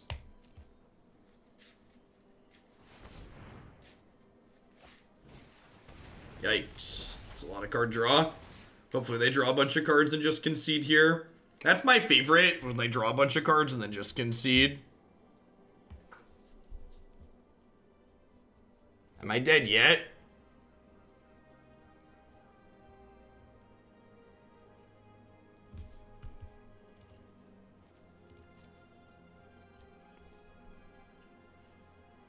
Scale of 1 to dead, where's the Skarrgan Hellkite at? The way they tapped, they can't cast another Cavalier of Night because they've tapped off of triple black, so that's nice. They're mousing over their thing, so it feels like Blood for Bones. Yeah, it's unfortunate. So this does mean if I can rip another dragon, we get to kill them, right? No problem, Corey. Glad to see your stream stuff's going well. So we have a third dragon, and we have a third dragon we could draw. We have 2 copies of once. So we have 4. We have 2 guaranteed hits and then 2 redraws. Oh, they drew a goose. Oh, they got goose back. That's smart. Bonus played this really well. Yeah. Super smart.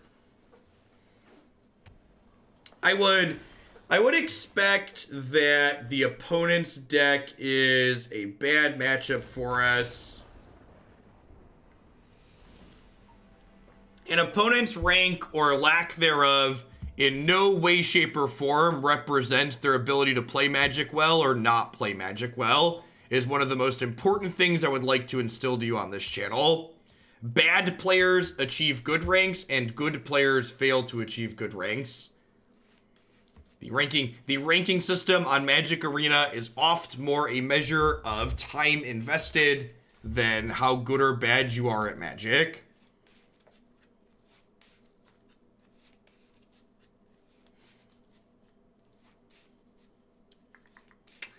I think I just trim a Once Upon a Time here, just because I'm boarding out, I'm boarding in some strokes. Is Veil worth a consideration since they have Trophy plus Cavalier? I don't think I want Veil. In general, our deck's pretty aggressive, so I think if you're boarding in Veil and Disdainful Stroke, you're overboarding. I think that's just like too many things, is what it comes down to.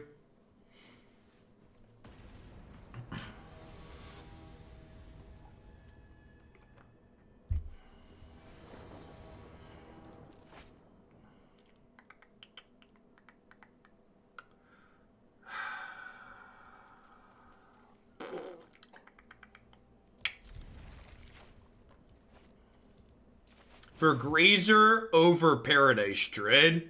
Well, if you actually look at the cards my deck is playing, look at the curve of my deck and think about your question. Would be my response to you. If you're uncertain as to why I'm playing Grazer instead of Paradise Druid, look very carefully at the curve of my deck and think about it.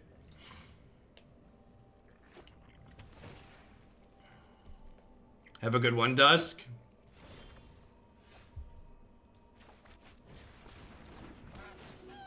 Honk, honk. I'm just gonna fetch my red source now so we can auto pass. Get that auto pass value.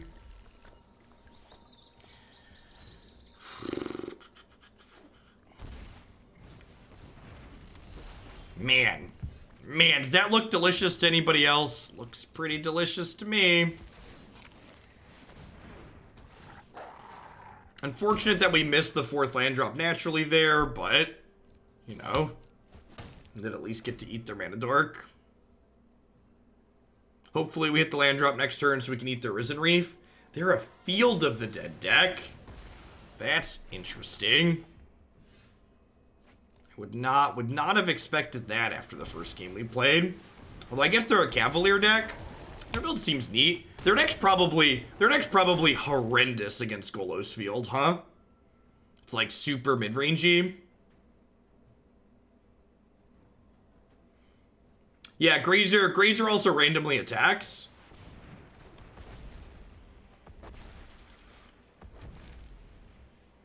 Yeah, to answer your question, I think ramping into the 3-drops is very important.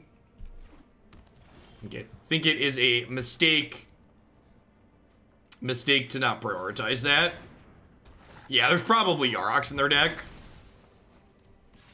Even with Yarok, though, like having played a lot of Yarok Field against Golos Field, the Golos Field deck just goes so far over the top of you, it's not funny.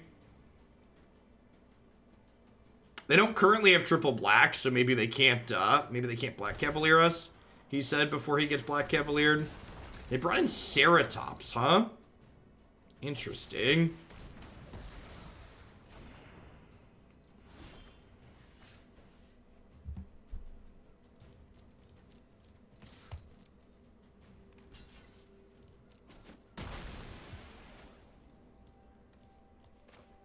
Yeah, I basically wanted to... Oh, I messed up. So very subtle mistake here, but I could have shocked this in to then not pay double green for Oko and then make a food with this. And that's a pretty big deal because I'd be up a food right now. If I had done that. And that's a big deal because now I am going to eat this next turn, but I have to eat my food so if my wolf survives, that I'm not going to have an extra food left over. Because Oko has to plus to make this a 3-3. So really, really a pretty big mistake here. All right, we hit the land, so we're not strictly punished, but we are still down a food. I have protection for my wolf, but we are down a food. I invite you to change your ways.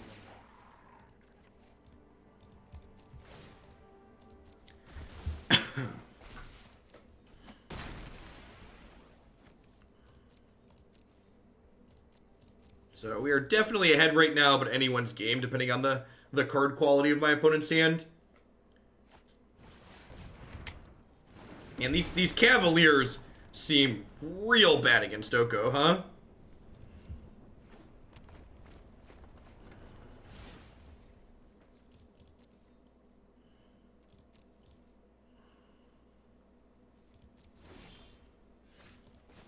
I'm gonna hold on to that land because Broaden your existence. we could draw Royal Scions, and Royal Scions can loot this away. Thanks for 26. Thanks for 26 months, Mike. Yeah, we're ranked 6 right now. We've been crushing with this deck. Opponent just like casual 12 lands in play and has an activated Field of the Dead.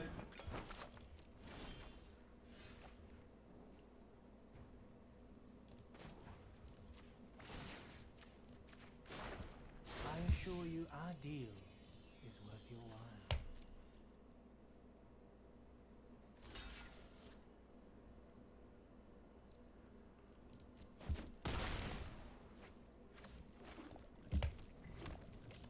Thanks for the 10 months, sir, and I appreciate that.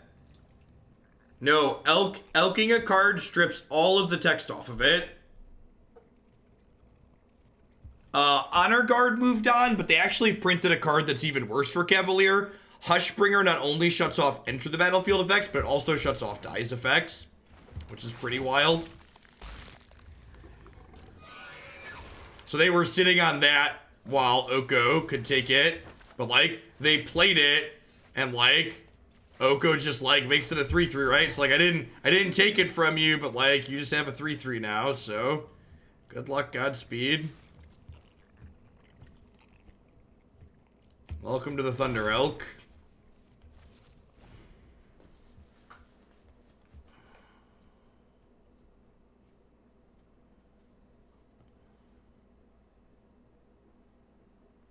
Hey, all right, that's definitely what they needed, right? Okay.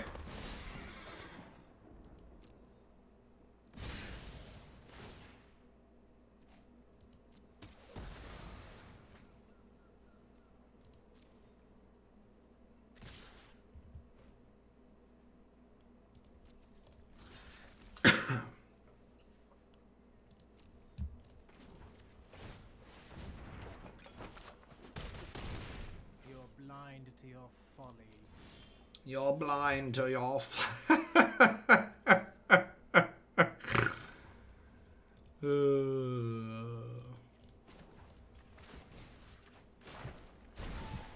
I invite you to change your ways.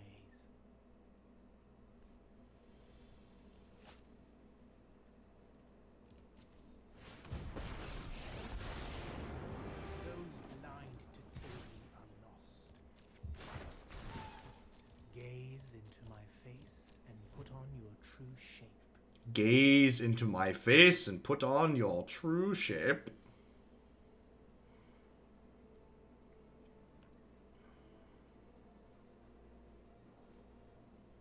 Well, I mean, any lands they draw at this point make 2 zombies.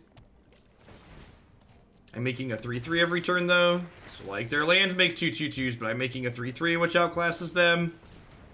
Because, like, this makes a food and Oko turns a food into something. Alright, well, let's start with that, I suppose. This is why we've been holding a land. I appreciate clean victory. I will learn what nobody yet knows. So, second Planeswalker means that, another Another board stall thing is good for us. Yeah, if I could, like, make a food with this. Like, if we had a questing beast, though, Royal Scions, like, ends the game on the spot. Which is nice.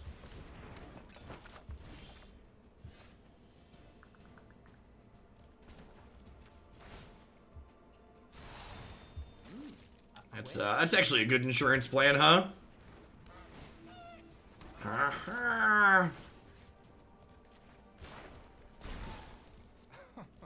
Surely you see the humor here. Are you still able to sack food to the wolf? You cannot. So, elking a card doesn't remove, it doesn't change its name, but the Wicked Wolf explicitly looks at the subtype of a card. So, if you look here, this is no longer a token food, it's now a token creature elk. And explicitly we care about that that food part in the subtype.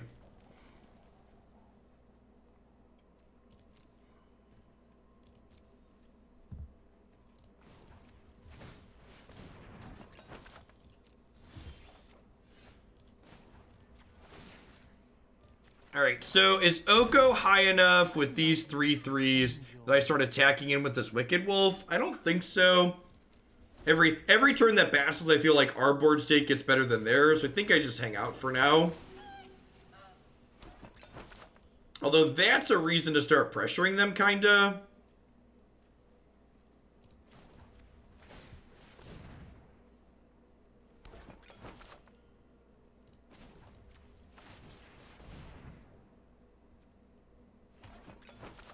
Nah, if I felt like I needed to make a change, I'd make the change.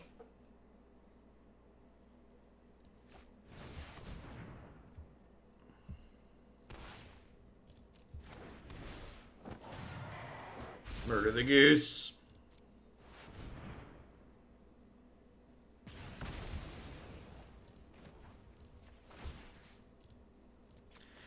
Yeah, was the dragon a good pickup? I feel like the dragon might have been a good pickup. Is enchanting. Alright, let's start crunching in here.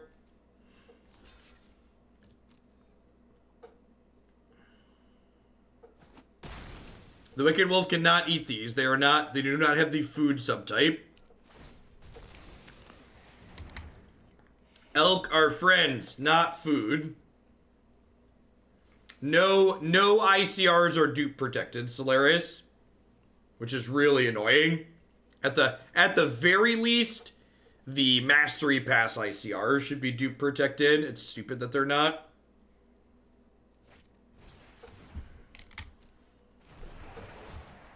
Yeah, Skarrgan Hellkite's just been like a better draw, and the fact that you can find Skarrgan Hellkite with Oh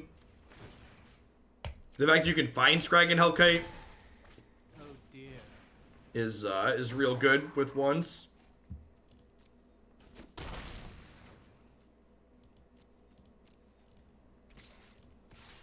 Are there sleeves for playing in the event? I didn't know there were sleeves. Are the sleeves sweet? We'll probably join and concede a couple of games for goodwill. Golden egg. Yeah, I'll probably join and concede a couple for goodwill. I'm mad. I had all the versions. Oh, you know why? You know what? You know how you know Skarrgan Hellkite's a good addition to this deck? It increased the mythic count, chat. Skarrgan was only a rare planeswalker. Skarrgan Hellkite ups the mythic count to 20. Strictest of upgrades. I wasn't confident that Skarrgan Hellkite was the better 5-drop. Now I am certain. Is Skarrgan a mythic? I thought Skarrgan was rare. I thought Skarrgan was rare. Now you're making me doubt. He's rare. Okay, I thought he was rare. Okay. Making me doubt. It's like almost midnight, so like, you know. Keep. Keep.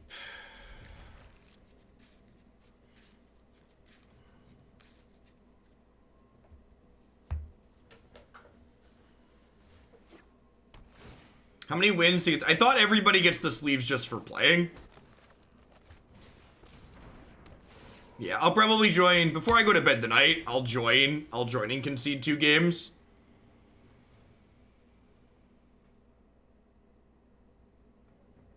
If you're looking for a freebie, you can try and queue. You can try and queue when I jump in here after I'm done. I don't know when that's gonna be. Is it Grazer over Goose? In this, there's a match. I think you almost always Grazer on 1. If you have like 4 lands in your hand, if you have 3 or more lands in your hand, I'm pretty sure you always Grazer first. There's probably some corner case I'm not thinking of. But I feel like I don't want to just jam the Questing Beast into Trophy or Noxious Grasp here. So I'm just going to go ahead and pass with Disdainful Stroke / activate Goose Up.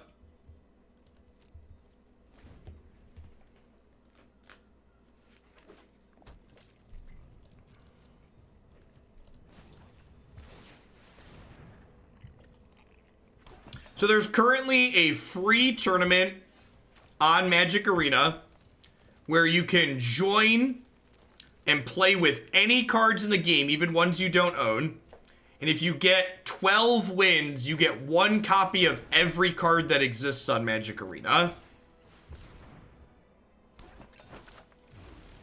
And as a whale who owns all of the cards, basically, I don't really need that.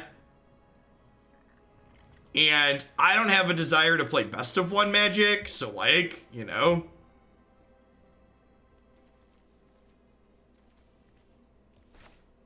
Fine.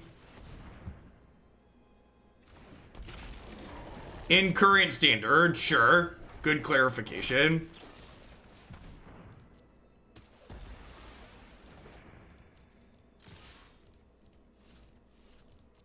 Wait, 1 copy? I'm pretty sure it's 1 copy. Can 1 to 2 Embercleaves work in this deck?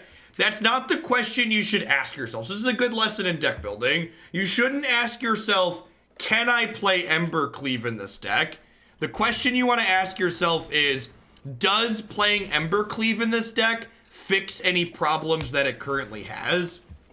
And to that, I would answer, no, I don't think it does. So I think it's silly to add Embercleave, because I don't think you should make changes that don't solve problems. Hopefully they don't have another one of these. They just jammed the first one there, so they might, which is worrisome. Just a 3/3 elk deal.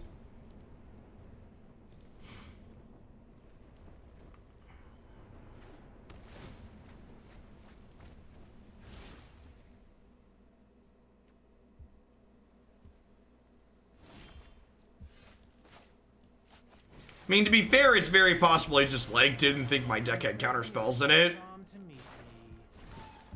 Let's broaden your existence.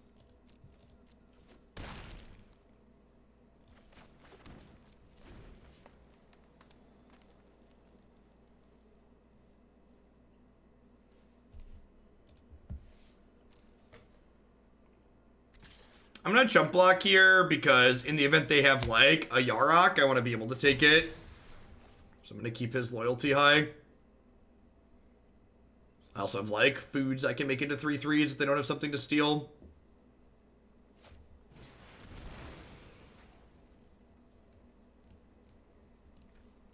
That's pretty good.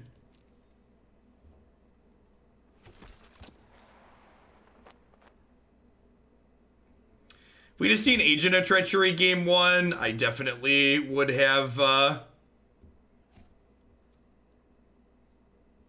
if we saw Agent of Treachery game 1, I definitely would have, what's it called? For fuck's sake. Alright, you got me. This is why I don't play, yeah, if we would have seen Agent of Treachery game 1, I would have brought an Autumn's Veil. This is why I refuse to play the Golos Field deck in anything competitive, Because no matter how unreal greedy you are, there is always someone out there trying to greed harder than you. We've played this person 3 times tonight now. They've been playing green-red every time.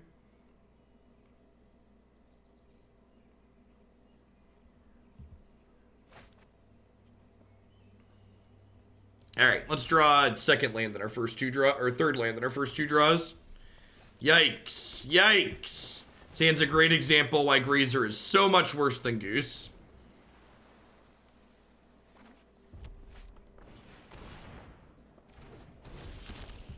Hashtag sometimes lucky. Revel with your king. I mean, to be fair, like, not only are there probably not a lot of people playing, but, like, there's not a lot of people in Mythic in general, so, like, my opponent and I are both high Mythic.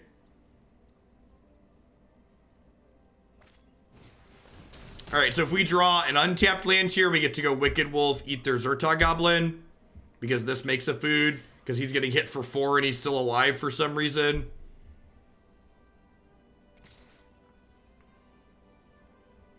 So, untapped land again, please. You fear your truth. Ding. I think a little merriment is in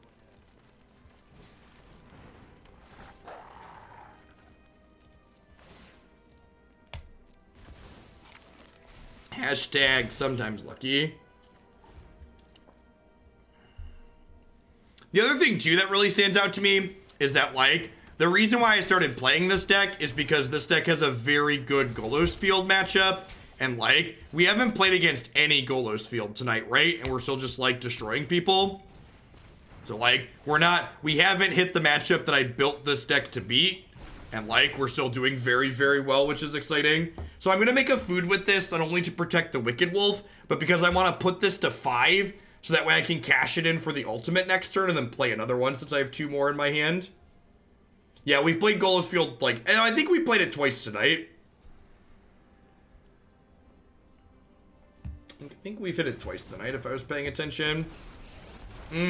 That's very good, because it means I can't take this anymore.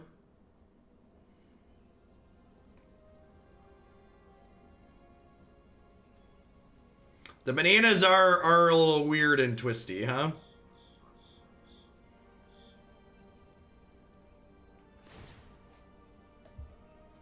I missed those matches. What makes our matchup good? Not only do we have a relatively quick clock a lot of the time, but we have both Questing Beast, Skarrgan Hellkite, and Disdainful Stroke out of the sideboard. So all of those things add up to being a pretty good matchup for us. What's mine is yours, and yours is mine. Open your heart to the magic that dances. Welcome to the feast.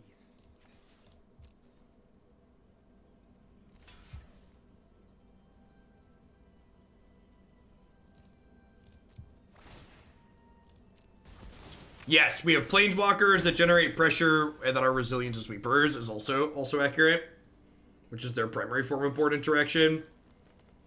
Right, is there a Questing Beast in my future? Oh, have at it, boys. You cannot sack the food while the swap ability's on the stack. This card's like already messed up. It would be more messed up if you could do that. Ooh, I feel so alive. We're so unlucky you didn't draw a red source.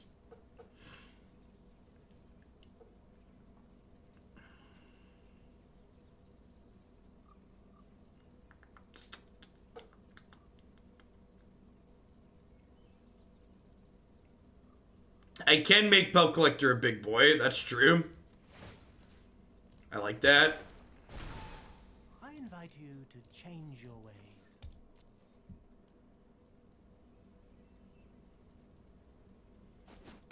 I did not Sunshine, but I'm going to. Work out how you want. Who's more food? Third Oko's the charm. I think a little merriment is in order. I think a little merriment is in order. Quite good. Ip ip, cheerio. Speaking of the Fae, Anybody else watching through Carnival Row on what's it called? Christy and I just started watching through that.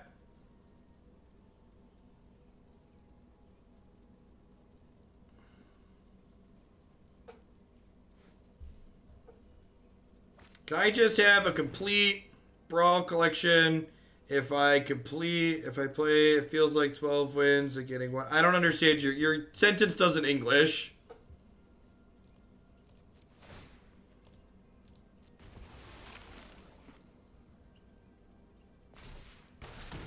Carnival Row would depress me. Carnival Row has infinite subtle references to the Trump administration and the current political landscape of the United States, which is probably one of the reasons why I've been enjoying it.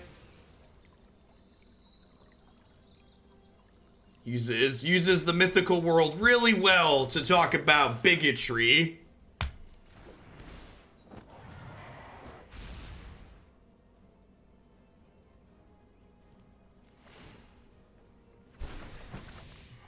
One bite, and all your cares are gone.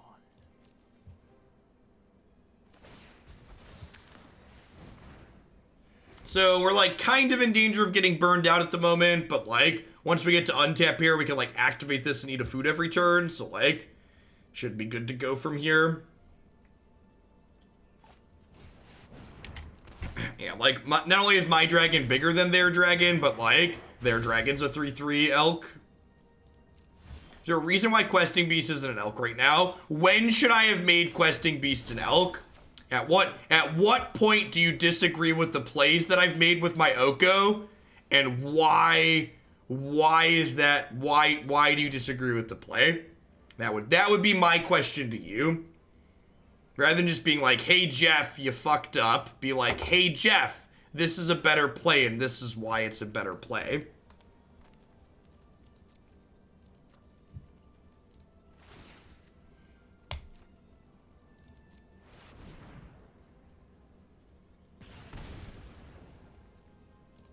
I'm just gonna eat this. Just use my mana here. I don't think they can deal 6 to this at instant speed. I don't think there's really a punish.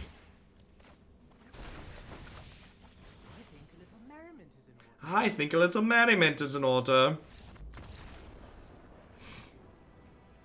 Not playing Oko in any mid-range shell is incorrect. Yeah, I pretty much agree with that statement. So this is how I've been boarding against other Questing Beast decks. I've been cutting the Royal Scions and bringing in 3 Lava Coil and the last Wicked Wolf. Now, I think making the food's more important because ensuring my Wicked Wolf doesn't die is very valuable. And you see, that is a great way to engage, right? Like, I disagree with what J. Ray said, but once they give me an actual discussion point, I can engage with their discussion point, right? I can say, this is why I don't like that line, and this is why I like my line. Whereas, like, when you're just like, Jeff, why didn't you do the thing? Like, that doesn't really give me a lot to work with. Give a little, get a little. Alright, this hand is very keepable because this, once upon a time, is an untapped green source on turn 1. Probably even an untapped green-red source.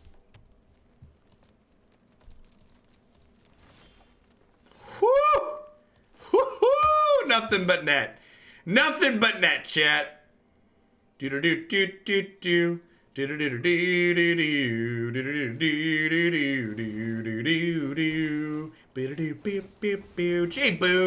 93. Thanks for cashing in that brand new Prime support. Welcome to everybody tonight, by the way. There's probably some new viewers in here this evening because I don't normally stream on the weekend or in the evenings. So if you're someone new venturing into the realm of Hoaglandia, thanks for joining us tonight. My name is Jeff Hoagland. I stream full-time here on Twitch. Generally speaking, I play Monday to Friday during the week about 7 a.m. Cornfield time till about 2 p.m. Cornfield time. Just hanging out, playing some Temur tonight because I've really enjoyed playing this deck in the standard format.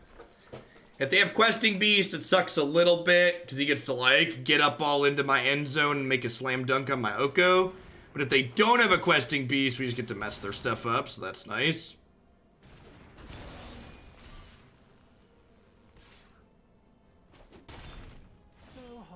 to the truth. So hostile. As someone who's worse at Magic than you are, it's often hard to articulate why I don't understand a play and it comes out. Why do? Well, here's the best thing. This is how you can tell the good teachers from the bad teachers when you were in school, by the way. A good teacher is going to make you think for yourself. And even if you suck at thinking for yourself, the mere effort of attempting to think for yourself will make you smarter. So even if you don't get it right, even if you like that last example, the person who gave me specifics, I was like, I don't like your specifics and this is why. Like, just having that starting point to engage with is just very important for a learning process to occur. So they missed a land drop, right? No, that was their turn 3. Do I kill Pelt Collector or do I kill Paradise Druid? I feel like I want to kill their Paradise Druid here. Just like slow him down a little bit. Longtime watcher used your old Temur Hadana's deck to get plat many times the first month ago. Nice, congrats. Yeah, that deck was gas. Loved that one.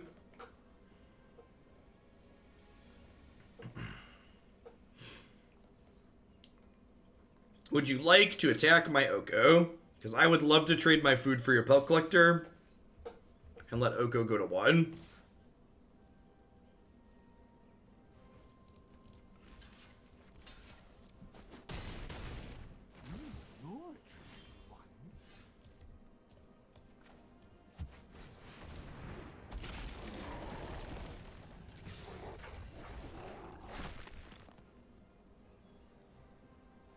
I think that Pelt Collector and Oko could work really well together. Maybe, I don't know, Pelt Collector is not a card I've ever been very impressed with.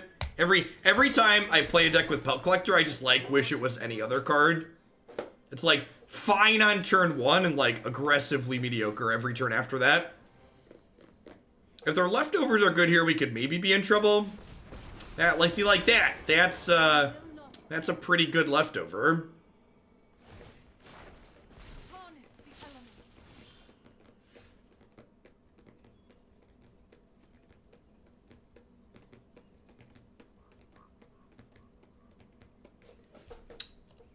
What if I do this, smash into Nissa? I think that's the plan.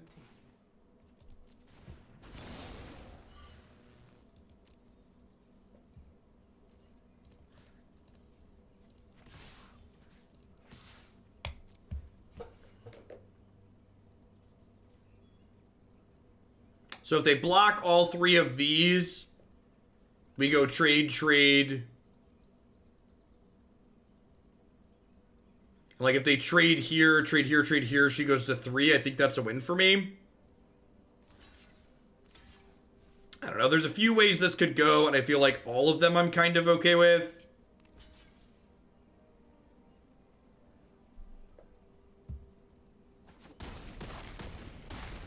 This Goose is actually a pretty good last card to have left over. Because it lets me chump block for this potentially, while also leaving me a food, so I can, like, have a haste 3/3 next turn, basically. You have another spell? It's not a very good spell, at least.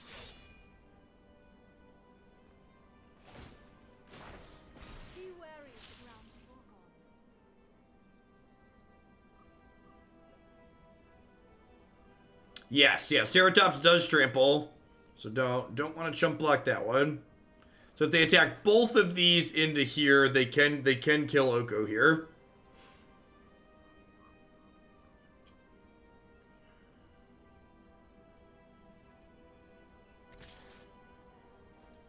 Oh, right, they don't want to attack with this because then, yeah.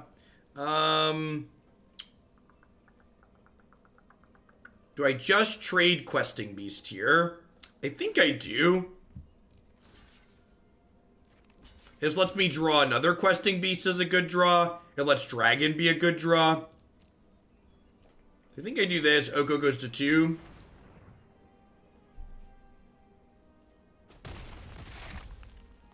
Why do you cross me? It does make that bigger. How about land? Does it make land a good draw? Has Death Touch ever been relevant? Yeah, constantly.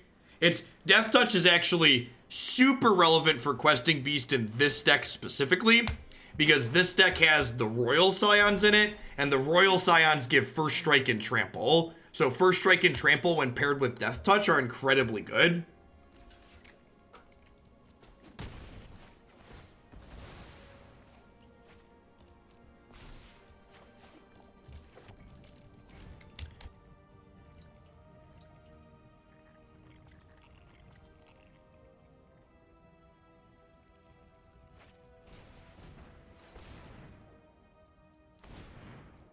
Alright, let's go to game 3 on the play here with that drum.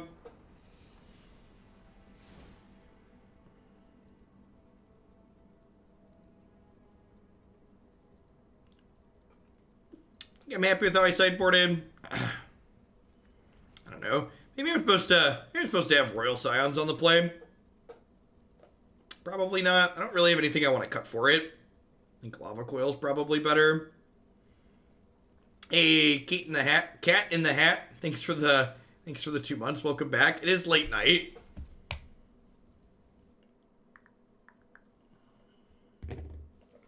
Although we've been up for, is this the longest session we've played the same deck for? In like the last year, I feel like it does. It's been a while since we played a deck for this long in one sitting. Seems like not super quick, but on the play, I think this is passable. If they have a 1-drop, not counting like events per se. I don't think we ever played UG Time for like 4 hours straight.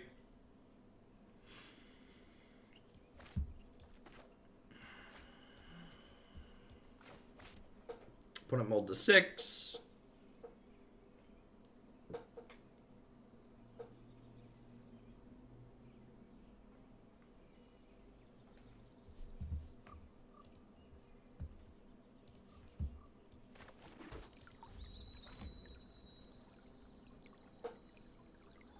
Got my first win as I was attacking for lethal, communication error into draw screen.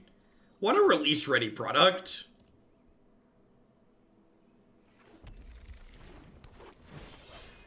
It makes me wonder sometimes, like, what would have happened if, like, they took all the money they spent on the advertising push around the release and instead hired more developers.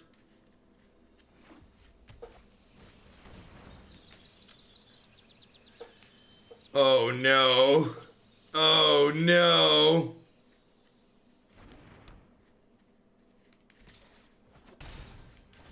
Yep.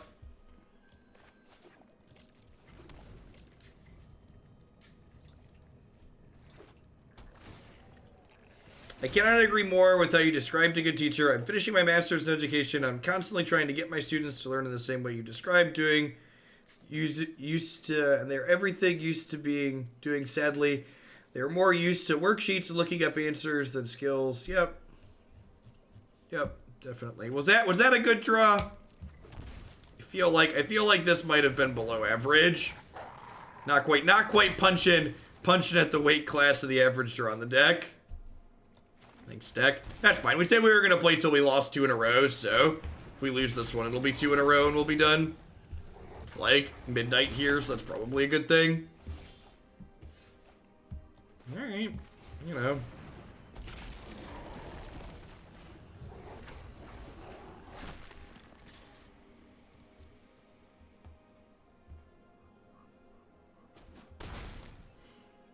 We're gonna get like Domri's Ambush or Lava Coil this turn and die.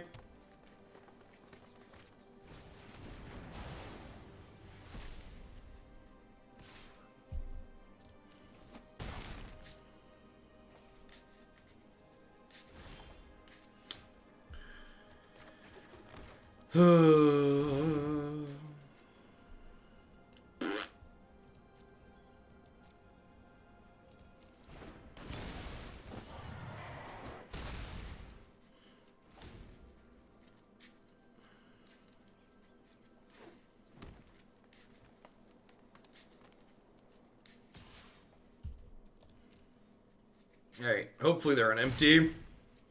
Doesn't feel like it though. Yeah. So the reason why I hadn't jump blocked with this was because, what's the word I'm searching for? I hadn't jump blocked with this because, if we drew a goose at any point, the goose makes a food, and then Wicked Wolf plus a food eat the questing beast, so I think it's right to wait till the last minute to jump block with this. We didn't get paid off. Got, but here's what it is. Lava Coil, our questing beast of our own, does wonders here.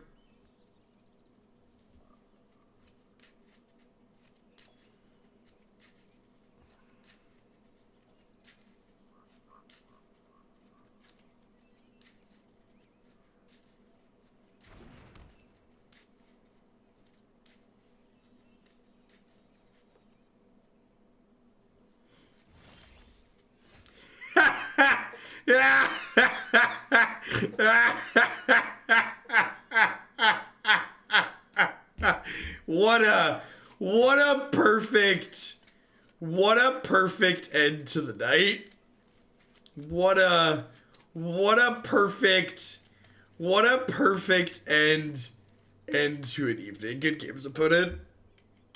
Yeah, Arena's just like, listen, Jeff, we've peaked. Revealing Zodiac, yep. 16. 16's a nice, respectable number. I'll be interested to see where 16 goes over the next week. There's a non-zero chance that we just get to sit on that. Yeah, I think I was pretty happy with this overall. Not really having any 2s looks a little bit weird, but like when you consider we're like have like 10 ramp 1 mana spells to jump up to here, it's pretty sweet. Hey, thanks for the Biddy Scholar. Happy Saturday to you. Yeah, I think this is definitely my number 1 pick for playing in the MCQ at the end of the month, but there's a lot to develop between now and then, so like things could definitely meaningfully change in terms of like what decks people are playing between now and the 26th. The Mythic Championship is on the like 19th and 20th, I believe. 18, 19, 20 or something like that, so we'll see what comes out of there before we make any big decisions. All right, where's this play anything event? Where is it? When every card start.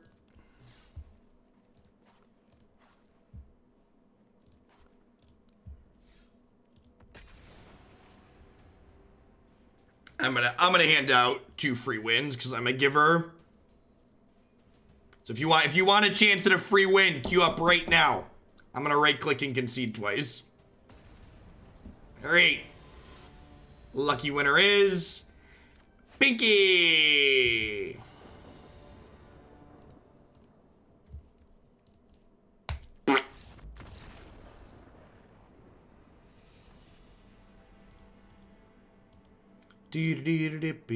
I don't have time to mulligan to 0. Ain't nobody got time to that. Ain't nobody got time. Chat, I've got children that are gonna be awake in 6 hours. I've stayed up way too late. Okay, thanks. Raven White is the second lucky winner of our sweepstakes. Have a good night, everyone. I'll catch you on Monday. 7 a.m. cornfield time right here.